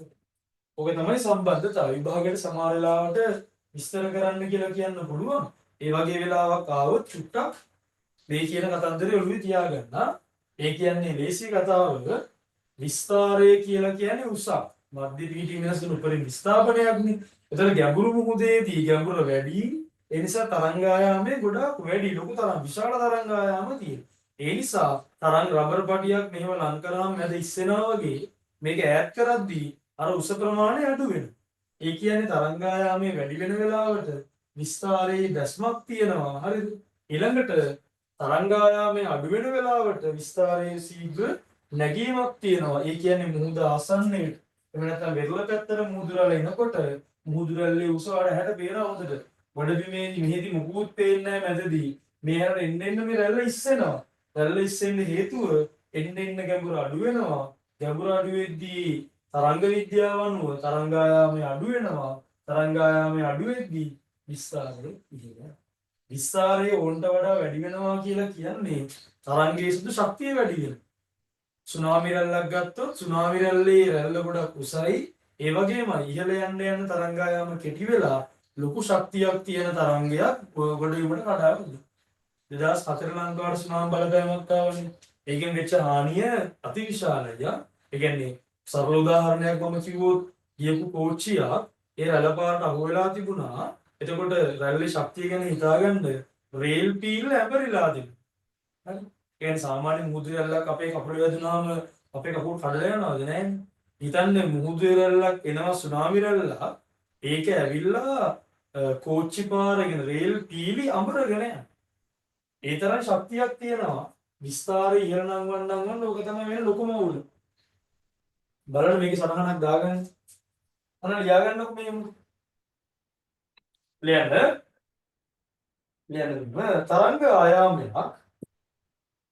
ලියන්න තරංග ආයාමයක් තරංග ආයාමයක් සහ විස්තරය අතර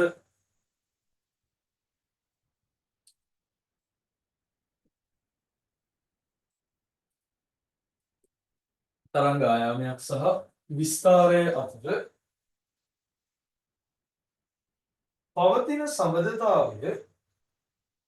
පවතින සබඳතාවය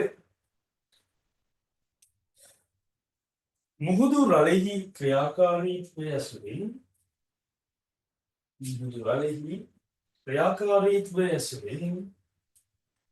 විස්තර කළ හැක.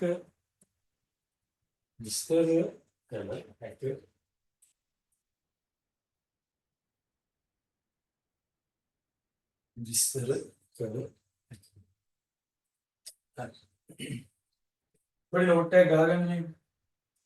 නෝට් එකක් ගහගන්න අමාරුයි ස්ක්‍රීන්ෂොට් එකක් කරන ගහගන්න. බං කරේ. මම අයින් වෙනවා නැත්නම් ස්ක්‍රීන්ෂොට් එකක් ගන්න.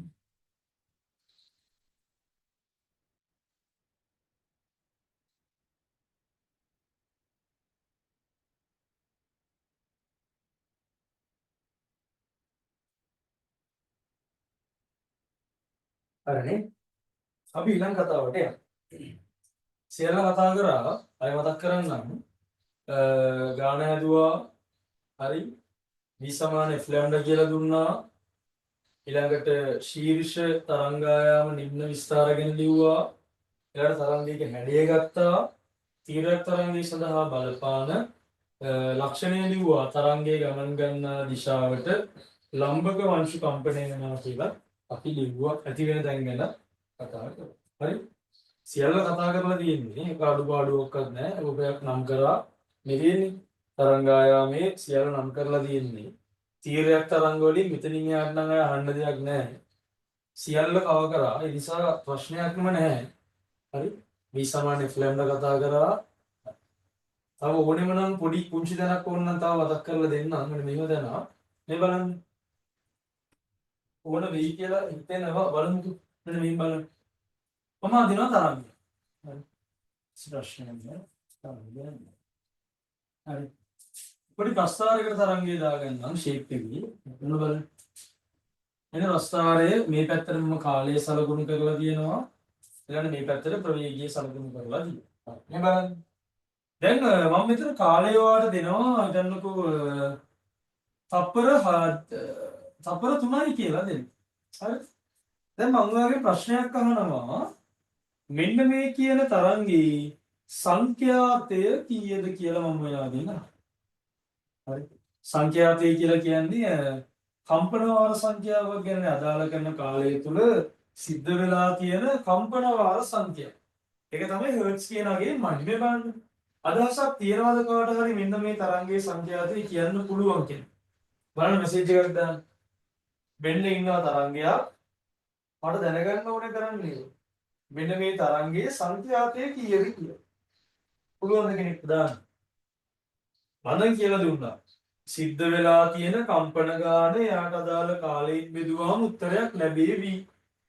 එතකොට කාටද පුළුවන් මේක අදහසක් දෙන්න? සංඛ්‍යාතය කියලා අදහසක් දෙන්න පුළුවන්.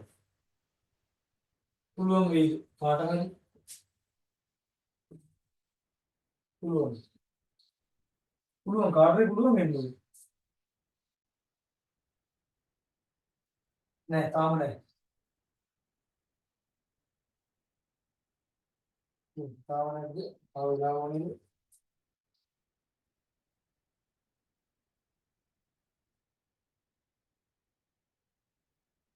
මම කරන්නේ. නෑ කවුරුත් නෑ. පුදුමයි. කාටවත් බැරිද?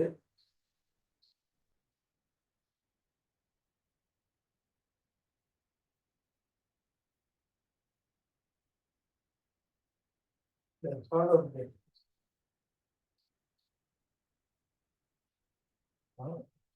මේක නෙමෙයි. මේක හරි ලේසි. මේ බලන්නකො. දැන් ඔයාලට මාක් කරගන්න වෙනවා මෙන්න මෙයාගේ මෙහෙම එකක්. මෙයාගේ තරංගායාම ගාන මාක් කරගන්න. මෙන්න පළවෙනි තරංගායාමයේ අංක 1. ඊළඟට මෙයත් මාක් කරගමු. මෙන්න මෙයාගේ ඊළඟ තරංගායාමය එහෙනම් තරංගායාම දැන් 2.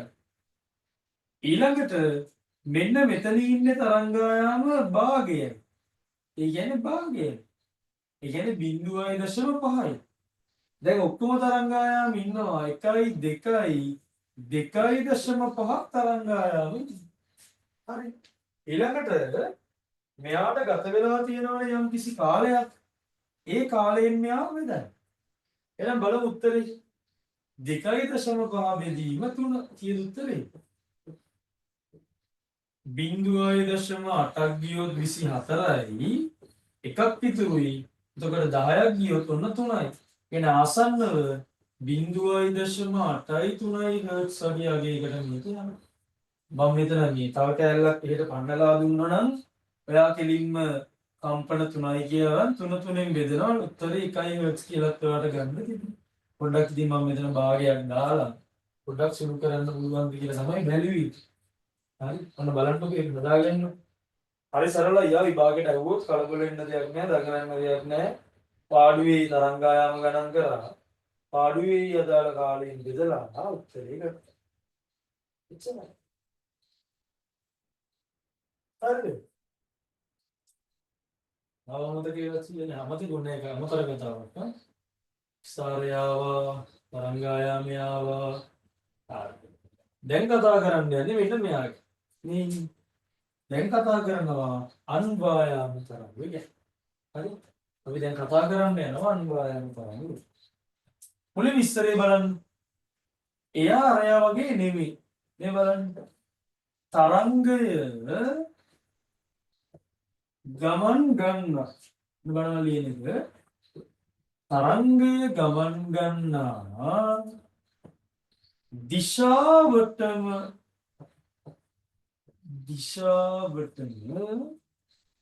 අංශු කම්පණය නෙමෙයි අංශු ගමන් කිරීම මගින්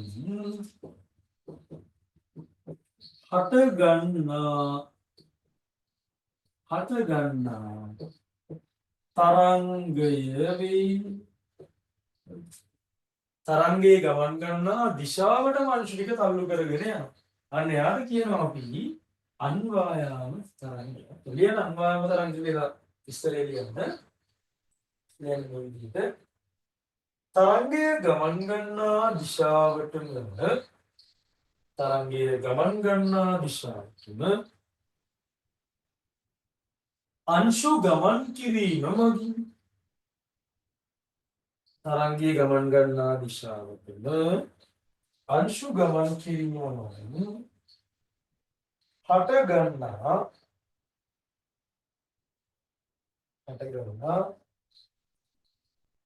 තරංග විශේෂය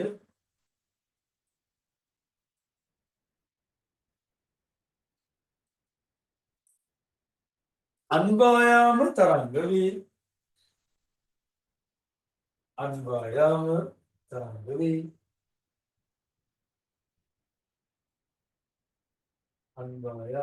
තරංග වේ. හරි. එන ඊළඟ වෙන බලන්න. මම මේ ඇදගෙන යන්නේ අන්වායාම තරංගයට අදාළ තරංගයේ හැඩකින්. මේ බලන්න.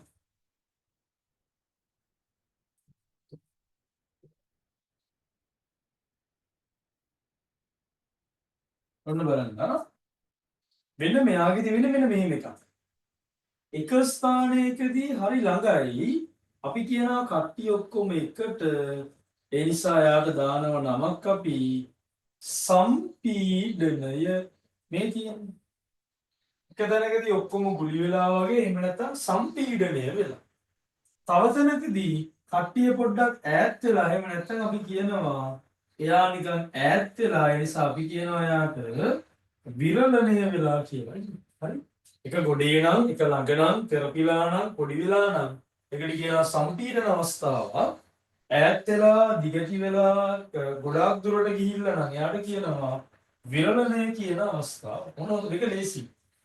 ඔයාලට මතකද තීරයක් තරංගේ ඉගෙන කැලි ගොඩක් ශීර්ෂ හිටියා ඊළඟට නිම්න හිටියා තරංගායාම හිටියා ඊළඟට විස්තාරයෙන් හිටියනේ. හැබැයි මෙයාගේ කවුරුත් නැහැ. කෙලින්ම කවුද ඉන්නේ? සම්පීඩනයේ ඉන්නවා. ඊළඟට කෙලින්ම විරලණය මෙයාගේ බලා ගන්න.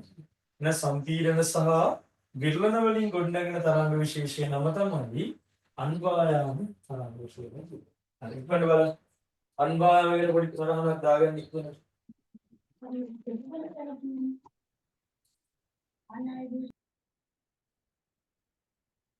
අන්වායාම ගැන පොඩි තරංගයක් දාගන්න.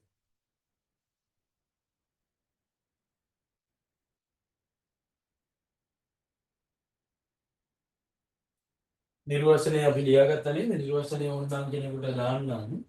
තරංගයේ ගමන් ගන්නා දිශාවටම අංශු ගමන් කිරීම මගින් හට ගන්නා තරංග තමයි ඔය කියන අන්වායාම තරංග කියලා අපි හඳුන්වන්නේ ඊළඟට එයාගේ කොටස් ගැන කිව්වොත් සම්පීඩන සහ විරලන යාගේ කොටස් විදිහට අපිට ගන්න පුළුවන්කම තියෙනවා. හරිද?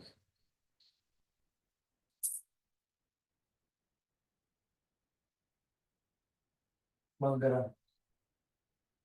හරි. මේ බලන්නකෝ. දැන් සම්පීඩන ඔන්න ඒක මම විස්තර කිරීම හොඳට තේරුම් ගන්න. දැන් මම කතා කරන කටහඬ බැරි වෙලේ හරි තීව්‍රයක් වුණා නම් මේ බලන්න වෙන වැඩි මගේ කටින් තරංගේ එනවා මෙන්න හරි තීව්‍රයක් වුණා නම් මේව තරංගේ ඔයා ගාවට එන හරිද මම තරංගේ එවනවා හරි ඒක ඔක්කොම හරි මම තරංගේ එව්වට ඔයාගේ කනට මේ ශබ්දය ඇහෙන්න නම් මේ වාතාංශික කම්පණය වෙන්න බෑනේ මම කතා කරන තරංගේ බැරි වෙලා හරි තීව්‍රයක් වුණා නම් මේක මෙහෙම ඔයා ගාවට එනව නෙමේ තරංගයක් මෙහෙම යනවා පැහැදිලි ශක්ති ප්‍රචාරණයක් වෙනවා නමුත් මම මේ වාතාංශු කලබලා මේ දෙන මගේ ස්වරාලයෙන් හදලා මේ දෙන තල්ලුව ඉස්සරහට යන්නේ නැහැ ඒක මෙන්න මෙතන ඉඳගෙන උඩටයි පල්ලෙහාටයි චලනය වෙවි ඉන්නේ ඒකනේ තීරයක් වල ලක්ෂණය මම මේ කතා කරා මෙන්න සද්ද යනවා ඉස්සරහට සද්ද මෙහෙම යනවා මම කතා කරා කියන්නේ මෙන්න සද්ද මෙහෙම යනවා එන වගේ සද්ද මෙන්න යනවා හැබැයි මම කතා කරන වචනය මෙහෙ යන්නේ නැහැ මම කතා කරන වචන අදාළ අංශු ටික මොකද වෙන්නේ එකම තැන මොනවා වෙනවද උඩ පහළ එතන මගේ ශක්ති ප්‍රචාරණය හරි ප්‍රශ්නයක් නැහැ සද්ද නිසා වන්න ගියා හැබැයි නමුත් මොකද වෙන්නේ මම මේක කතා කරන මේකේ තරංගේ මේ හරිනේ නේ කතා කරන තරංගේ යනවා නමුත් තීව්‍රයක් වුණා නම් මගේ ශබ්දය මොකද වෙන්නේ මගේ කටහඬ මම මේ සූරාලය ගොළුලා මේ දාන වචන ටික මෙතන මුඩ මේ උඩ පහළ වැඩේ ගැලපෙන්නේ නැහැ කෙනෙක්ට ඇහෙන්නේ නැහැ ඒ නිසා මේ බලන්න ඒ නිසා වෙන මේව දෙයක් නෙමෙයි බලන්න මෙන්න මං අදින්නම් සම්පීර්ණ ටිකක් මෙන්න මං අදින්නම් විරුලන ටිකක් මෙන්න අය සම්පීර්ණ අදින්නම් අය විරුලන අදින්නම් අය සම්පීර්ණ බලන්න දැන් මං කතා කරනවා මේ දැන් මම මෙතන ඉඳන් කතා කරනවා කියලා හිතන්න මේ කතා කරන සද්දේ එක වෙලාවක මෙහෙම හැකිලෙනවා තව වෙලාවක මොකද වෙන්නේ දිග ඇරෙනවා ඊළඟ වෙලාවෙ හැකිලෙනවා ඊළඟ වෙලාවෙ දිග ඇරෙනවා මේ කතා කළොත් මේ මෙතනින් කතා කළා මෙන්න කතා කරනවා මෙන්න ඉස්සරහට තරංගේ යනවා එක වෙලාවක වාතාංශ ටික ඇකිලෙනවා ඊළඟ වෙලාවේ වාතාංශ ටික කැරෙනවා ඊළඟට අය ඇකිලෙනවා අය ටික කැරෙනවා අය ඇකිලෙනවා අය මම කතා කරන සද්දේ ඔන්න ඔහොම ඇකිල්ල දිගෑරි එහා පැත්තින් එක කොටද යන්නේ කන්බෙරේ තියෙන මේ කනේ තියෙන කර්ණ පටහාවට කන්බෙරේයාගේ වැදිලා මගේ කටහඬට අදාළ වෙන්නේ යා කන්බෙරේ වීම චලනය ඒකට අදාළ සද්ද මොකක්ද කියලා අර මොනවාද කර්ණස්තිකා චලනය වෙලා ඊළඟට කර්ණ සංකේගාවට ගිහිල්ලා ශ්‍රවණ ස්නායුවේ මොළයට ගිහිල්ලා අදාළ කරන විස්තර අපිට ගෙනල්ලා හරි ඒක වෙනම කතා නම් ඇසලෙම ඉගෙන ගත්තේ. එතන මේ කියන්නේ මේ බලන්න. එහෙනම් අන්වායාම තරංග සඳහා හොඳම උදාහරණය වෙන්නේ සරලව කිව්වොත් කටහඬනේ. කටහඬ කියලා කියන්නේ සරලව එයාට කියනවා අපි ධ්වනිය කියලා අපි ශබ්දයට කියන විද්‍යාත්මක නම් ධ්වනිය කියලා අපි කියනවා. එහෙනම් අයෙන්ද මෙන්න ඉන්නවා තරංගය ගමන් ගන්නා දිශාවට අංශු ගමන් කරන තියෙන තරංගේ නම අන්වායාම තරංගය. හරි. ඊළඟට මෙන්න ඉන්නවා යාගේ කොටස් ටික සම්පීඩන සහ විරලන එක තැනක ඇකිලෙනවා තව තැනක දිගෑරෙනවා.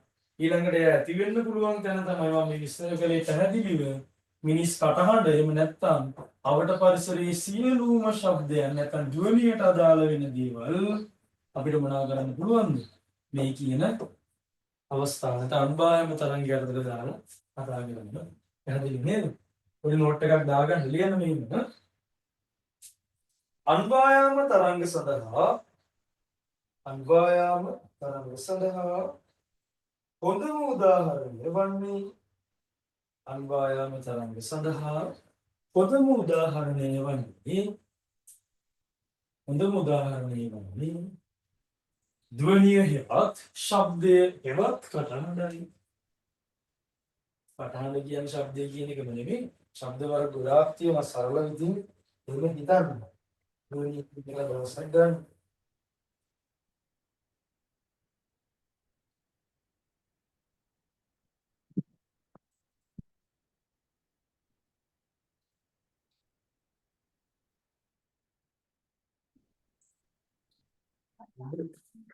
මේ තව කිරීමක් කියන්නේ ඔන්ලයින් ක්ලාස් එක ගැන ඔයාලගේ තව යාළුවෝ ඉන්නවා නම් එයාලට මම පෝස්ට් එකක් දාලා තියෙනවා ගෲප් වල. ඒක ෂෙයා කරන්න පුළුවන්. කරනද ඊළඟට මේ මොනවාද ෂෙයා කරන්න පුළුවන් ෂෙයා කරන්න ඊළඟට ඔය මොනවාද MCQ අඩවුව ගැන විස්තර යාළුවන්ට දාන්න. ඒක ආගෙන්වත් කිසිදු අයිතිරීමක් සිද්ධ කරන්නේ නැහැ මේ වැඩේදී. ඒ නිසා ඔයාගේ දන්න යාළුවෝ කොහේ හිටියත් මොන කෙනෙක්ට සම්බන්ධ වෙන්න පුළුවන්. ඒ නිසා ඒකේ විස්තර විශේෂයෙන් යාළුවන්ට කියන්න. සහ මේ වැඩේ මාසයක්ම යනවා. ඒ නිසා පළවෙනි මාසය තුල පාඩම් 3-4ක් 10 11 පාඩම් 2යි 10 පාඩම් උපරිම 3කට වගේ යන try කරනවා. රේඛීය චලිතය, නිව්ටන් නියම ඊළඟට තුන්වෙනි පාඩමේ භාගයකට එනවා සාකච්ඡා කරන්න හිතාගෙන ඉන්නවා.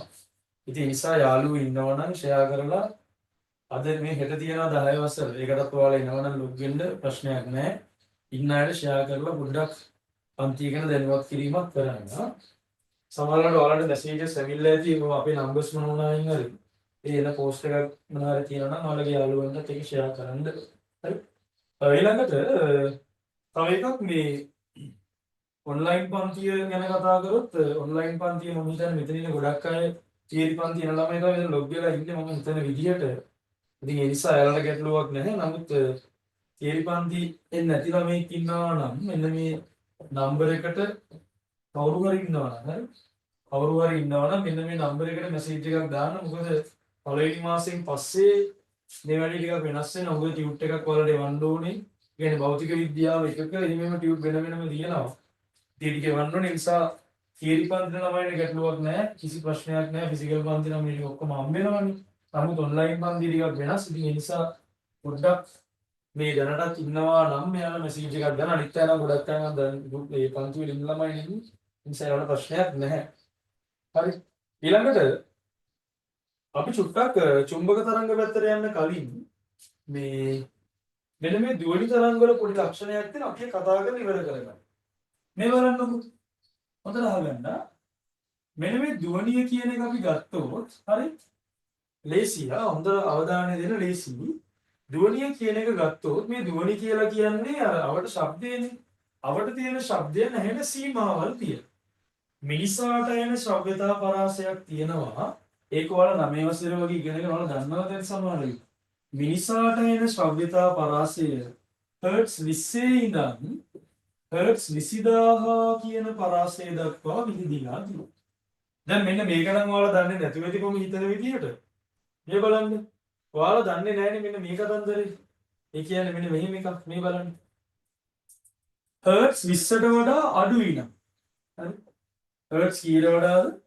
හර්ට්ස් 20ට වඩා මේ කියන ප්‍රමාණය අඩුයි නම් මේ බලන්න. හර්ට්ස් 20ට වඩා අඩුයි නම් අපි එයාව හඳුන්වනවා විශේෂ නමකින්. එයාගේ නම අදෝදුවනි තරංග.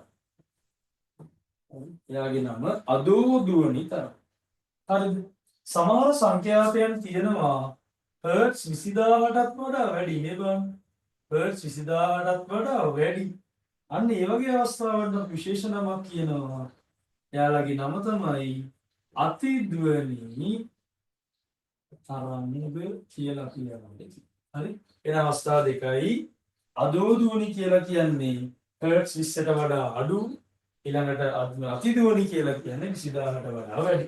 මට මතකයේ හරිනම් 2018 වගේ මට මතක 2018 O level paperේ සම්පූර්ණ 4 වෙනි ස්ට්‍රක්චර්ඩ් එකේ 4 වෙනි ප්‍රශ්නය ඇහුවේ තරංග පාඩ.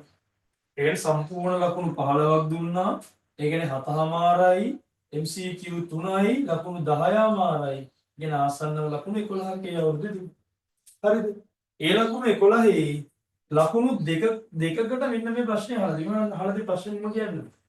ප්‍රශ්නේ තමයි අතිද්වනි තරංගවල තියෙන සුවිශේෂී ලක්ෂණය මොකක්ද කියලා අහලා තියෙනවා. ඒ කියන්නේ සුවිශේෂී ලක්ෂණ එකයි යාට තියෙන්නේ. ලක්ෂණ ගොඩාක් තියෙන සංඛ්‍යාත යන්න පුළුවන් ඕනනම් තරංගායාම කෙටි කියලා විස්තර ඕන එකක් ලිව්වේ. නමුත් එකම එක විශේෂී ලක්ෂණයක් තියෙනවා.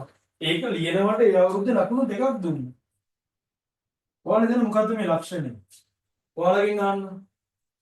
අතිද්වනි තරංගවල මම ලියන්නම් අතිදුවනි තරංග කවුරු මෙසේජ් එකක් දාන්න කොහොමද කියලා මම අයිකෝන් කරලා ලියන්න. සුවිශේෂීම ලක්ෂණ. පාඩම බලන්න. අතිදුවනි තරංගවල සුවිශේෂීම ලක්ෂණය කියන්න බෑ. අතිදුවනි තරංගයක් නම් මම මේ කියන සුවිශේෂී ලක්ෂණේ තියනවාමයි. පාඩම කියන්න පුළුවන්. මිනිසාට ඇහෙන්නේ නැහැ, ශ්‍රවණය වෙන්නේ නැහැ. ඒක ටිකක් ළඟින් ගියා. තව ටිකක් ළඟ කරොත්. ඒක හොඳ එක ළඟින් ගියා. තව ටිකක් යන්න ඕනේ ඒක. ටිකක් ළඟින් ගියා. මම දැක්ක දාලා තිබ්බ කවුරුද? කොහෙන්ද දාලා තිබ්බේ? මිනිසාට ඇහෙන්නේ නැහැ කියලා දාලා. ඊට වඩා සාර්ථක උත්තරය. විනාඩියක් දෙන්න බලන්න. ඔය තියෙන උත්තරය දැක්කම. උත්තරය තමයි සුවිශේෂීම ලක්ෂණය තමයි විභාගයට බය නැතුව ලියන්න. හර්ට්ස් 20000ට වඩා වැඩි වීමයි ඔච්චරමයි ලක්ෂණය. හර්ට්ස් 20000ට වඩා වැඩි. වෙන කිසි ලක්ෂණයක් ලියන්න බෑ. එකම එක ලක්ෂණය අතිදුවන තරංග වල තියෙන්නේ හර්ට්ස් 20000ට වඩා වැඩි වෙනවා. හරි නේද? මෙන්න ඉන්නවා අපි නතර වෙන්න කරා. හර්ට්ස් 20ට වඩා අඩුයි නම් නම අදෝදුවනි 20ට වඩා අඩුයි 20ට වඩා එන සත්තු ඉන්නවා. බල්ලන්ට පූසන්ට වගේ සත්තුන්ට 20ට වඩා අඩු වෙන්නේ නැහැ. 20000ට වඩා වැඩියෙන් එන අයත් ඉන්නවා. වවුලා වගේ සත්තු එයාගේ ගමන් මාර්ග හොයාගන්න සංනිවේදනය සඳහා පාවිච්චි කරන 20000ට වඩා වැඩි තරම්. ඊළඟට තල්මස්සු ඩොල්ෆින්ලා වගේ සත්තු එයාලගේ මුහුදේ ඉඳන් සතවුන් ගානක් දුර එයාලගේ පණිවිඩ අනිත් කෙනාට උරුමාරු කරගන්න අතිදුවන තරංග වලින් යනවා. පොඩි කතාවක් කියන්න මේ බලන්න. මේ වල දන්නවා දැන් සමහරට මේ බලන්න. ලංකාවට මම කිව්වේ 2004 අවුරුද්දේනේ. 2004 අවුරුද්දේ සුනාමියක් ආවා. හරි?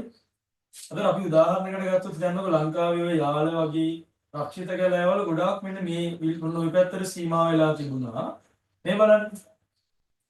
මෙන්න මේ භූකම්පනයක් ඇති වුණානේ මෙන්න මේ හරි භූතඩි දෙකක් අතර කම්පනයක් සාමාන්‍යයෙන් ඔයාලා අහලා තියෙනවා නම් සුමාත්‍රා දූපත් අසල වෙච්ච භූතඩි කම්පනයක්. භූතඩි මෙහෙම තියෙනවා. මේක ඇතිල්ලෙනවා හෙට මෙහෙට යනවා ඔන්නම සිද්ධියක් වුණා. හරි? භූතඩි දෙක ඈත් වුණා. මුහුදේ තිබුණු ජලය මේ භූතඩි වලට තිරෙන්න ගත්තා. හරි? ඊළඟට නැවත භූතඩි දෙක ලං වෙච්ච ගමන් මෙන්න මේ වගේ විශාල රැල්ලක් නෙමෙයි. ඒක මුහුද දිගේ ප්‍රචාරණය වෙන ශක්තියක්. මොකද මුහුද මැද යන සුනාමියක් එනකොට මම මෙතන බෝට්ටුවත් යන්නේ කියලා හිතන්නේ. මම සුනාමිය එනවා කියන පණිවිඩය දැනගත්තා නම් මම කරන්න ඕනේ මුහුද පැත්තට යන එක තමයි හරි වැඩේ. නැතුව මම පණ බේරගන්න ගොඩබිමට ගිහිල්ලා හරියන්නේ නැහැ. ගොඩබිමට යන්න මේ සුනාමි රැල්ලේ උස වැඩි වෙනවා. සාමාන්‍යයෙන් ගණනය කිරීම වල හැටියට නම් ලංකාවට ආපු සුනාමි රැල්ලේ උස මීටර් 20ක් විතර කියලා තමයි කියන්නේ.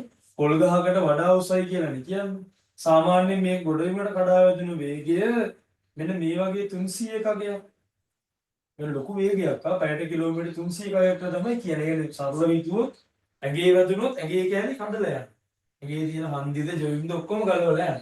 ධර්මයේ රළපාර සැරයි. ඒතර මේ බලන්න මම කියන්නේ මෙහෙම එකක්. මේ භූතටිය වෙන්වෙම එක දවසක කෙනෙක් සුනාමිය ආවේ 8:25ට නම් මේ භූතටිය අයින් වෙන්නේ 8ට නෙමෙයි. මේක පැය ගාණක් තිස්සේ වෙන වැඩක්. හරි? එතන මෙන්න මේ පොළොව හෙලවිලා මේ ගැලවෙන අවස්ථාවේදී ඇතිවෙච්ච සංඛ්‍යාතය හර්ට්ස් ලක්ෂ ගාන. හරි? මේ හර්ට්ස් ලක්ෂ ගානේ සද්දේ මෙන්න මෙහි හිටපු විශේෂ මේ සත්තුන්ට ඇහුණාලු. ඒ නිසා පස්සේ කාලෙක හොයාගන්න මෙන්න මෙන්න මේ වගේ සත්තු ගොඩාක් නැඹුරු වෙලා ඉන්න ප්‍රදේශවලින් සත්තු රට ඇතුළට චලනය වෙලා. ඒතකොට ඒකේ නිගමනය වෙන්නේ ඉතින් අර මේ ශබ්දේ නිසා යම් දෙයක් දැනුණා කියන එක තමයි ඒකේ නිගමනය. ඒ කියන්නේ සමහර සත්තුන්ට විශාල සංඛ්‍යාත පවා ශ්‍රවණය කරන්න පුළුවන්. හැම සෙකන්ඩ්ස්. දැන් බල්ලන්ට හර්ට්ස් 20000ට වඩා හයියෙන් පුරන්න බෑ. 20000ට වඩා හයියෙන් ගියොත් කංගඩි පැලෙනවා නෙමෙයි. සමහරවල් මෙහෙම හිතනවනේ කංගඩිය පැලෙනවා නෙමෙයි මේ ශබ්දය අපිට ඇහෙන්නේ නැහැ. දැන් බල්ලෙකුට 20000ට වඩා පුරන්න බෑ. ඒ කියන්නේ බල්ලා පුරන සංඛ්‍යාතය අපිට ඇහෙන පරාසය ඇතුලේ තියෙනවා. හරිද? ඊළඟට දැන් අපි ගත්තොත් මේ කියන කතාවේදී මේ හිතල ඉතා ඉහළ සංඛ්‍යාතයෙන් කෑ ගහන්න බැරි වුණා ඒ ශබ්ද ශ්‍රවණය කිරීමේ හැකියාව සමහර සත්තුන්ට ලැබෙනවා. පැහැදිලිද?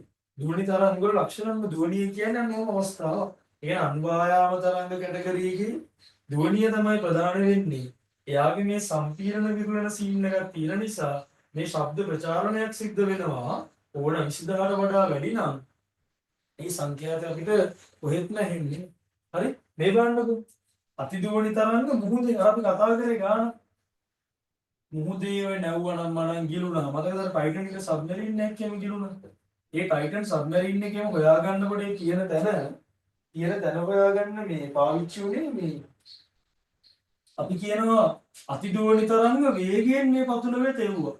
ලොකු එකේ ඒරියා එකක් මාක් කරලා ඒ ඒරියා එකේ නැව් වලින් සහ ගුවන් යානා පාවිච්චි කරගෙන තමයි මේ සංඛ්‍යාත එව්වේ. සාගරය සම්බන්ධ ගවේෂණ වලට පාවිච්චි කරන අධ්‍යයන තරංග නම තමයි සෝනාර් තාක්ෂණ. සෝනාර් තාක්ෂණය කියලා කියනවා. හරි සරල අදහස් කීපයක්. මුහුදේ ගවේෂණ කටයුතු සඳහා පාවිච්චි කරන්නේ මෙන්න මේ කියන සෝනාර් තාක්ෂණ මැෂින්. හරි අපි එනම් මෙහෙම කරමු. දැන් අද කට්ටිය එකතු වෙලා හිටියා ගොඩ දෙන්නේ. අපි දැන් අපි හරියටම පාඩමේ භාගයක් වෙනකන් ආවා. හරි. අපිට ඊළඟට කතා කරන්න මම කොටස් ටික ලියන්න අපි ඊළඟ දවස් කතා කරමු. අපිට ඊළඟට කතා කරන්න තියෙන්නේ මෙන්න මෙයාගේ. විද්‍යුත් චුම්බක තරංගය ගැන කතා කරන්න තියෙනවා. ඊළඟට විද්‍යුත් චුම්බක වල තියෙන වර්ණාවලිය අන්නේ වර්ණාවලිය ගැන කතා කරන්න තියෙනවා. ඊළඟට අපිට තව පොඩි කැලලක් තියෙනවා මෙන්න මේ ධ්වනිය උෂ්ණත්වයත් එක්ක වෙනස් වෙන්නේ කොහොමද කියලා කතා කරන්න තියෙනවා.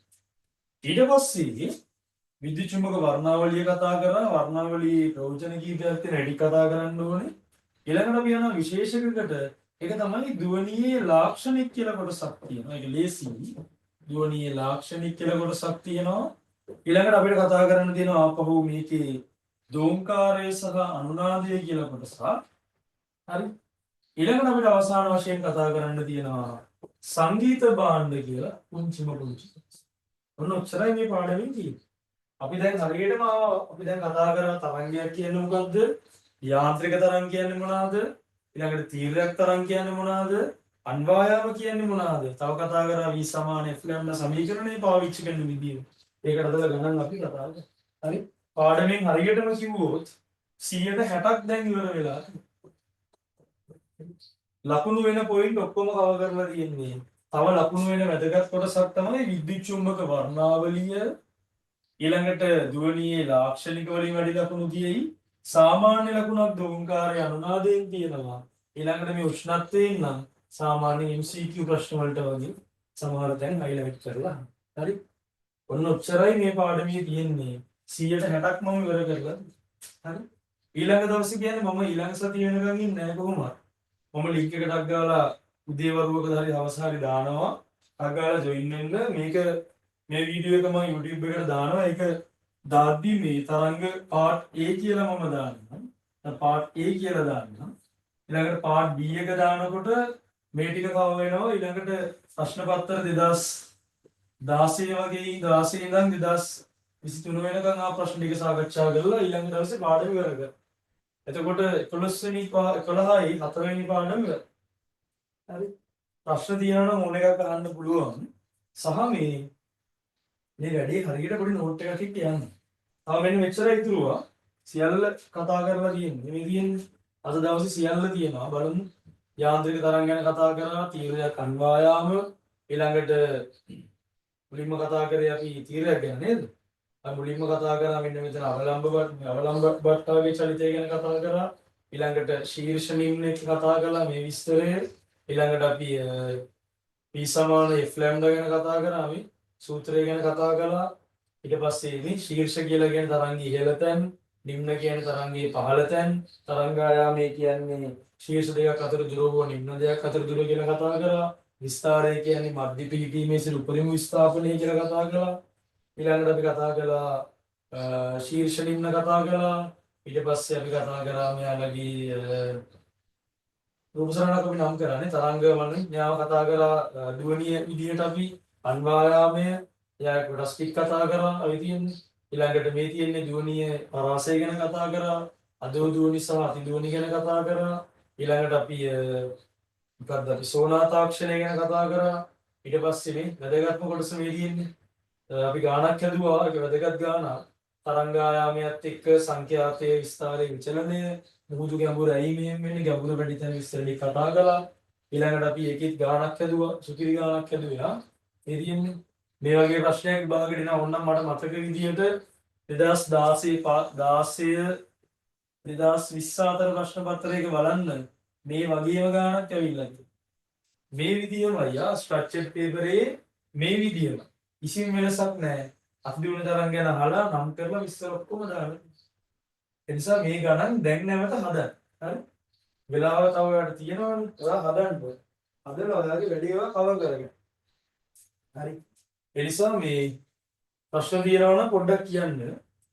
මෙතනින් අපි පළවෙනි කොටස ඉවර කරන්නම් මේ තරංගවල ඒ කොටස ඉවරයි. හරි. අනිත් එක මම හෙට අනිද්දා නෙමෙයි ඊළඟ සතියේ සමුදා වංගාරුවාද දාන්න. හරි. ඒ නිසා මේව ලෑස්ති කරගමු. ඔයාලා අනිවාර්යෙන් මේ වැඩ ටික බලන්න. දැනට ඊළඟ සතියේ වෙදි පොඩි PDF එකක් ලෑස්ති කරලා මම group එකට දාන්නම්. ඒක දවස් දෙකකට කලින් මම දාන්නම්. එතකොට ඒකේ print out එකක් ගන්න. එතකොට ඒකේ ප්‍රශ්න ඔක්කොම සාකච්ඡා කරලා ඉවර කරනවා. ඒක තරංග සම්පූර්ණයි. පැය දෙකයි පැය විනාඩි 15 විනාඩි 45ක් විතර ඇතුලේ අද අපි දැන් කතා කළා. තව විනාඩි 10නේ තියෙන්නේ. අපි ඒ නිසා ඔයාලා ප්‍රශ්න තියන අය ඉන්න. අනිත් අය ඔයාලා මේක නෝට් එක සම්පූර්ණ කරගන්න. මොනවා හරි ගැටලුවක් තියෙනවා නම් මේ පාඩම සම්බන්ධව මේ මැසේජ් එකක් දාන්න. එහෙම නැත්නම් කතා කරලා අහන්න. මම මීටින් එක කැන්සල් කරන්නේ නැහැ. ඔයාලා ප්‍රශ්න තියෙනවා නම් අහන්න. එහෙම නැත්නම් ටික ටික ලින්ක් වෙලා යන්න.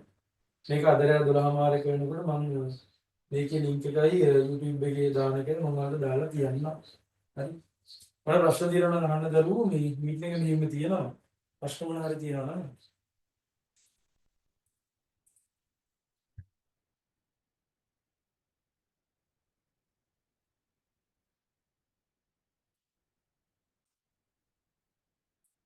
ප්‍රශ්න අහන්න අවස්ථාව දීලා දෙන්න.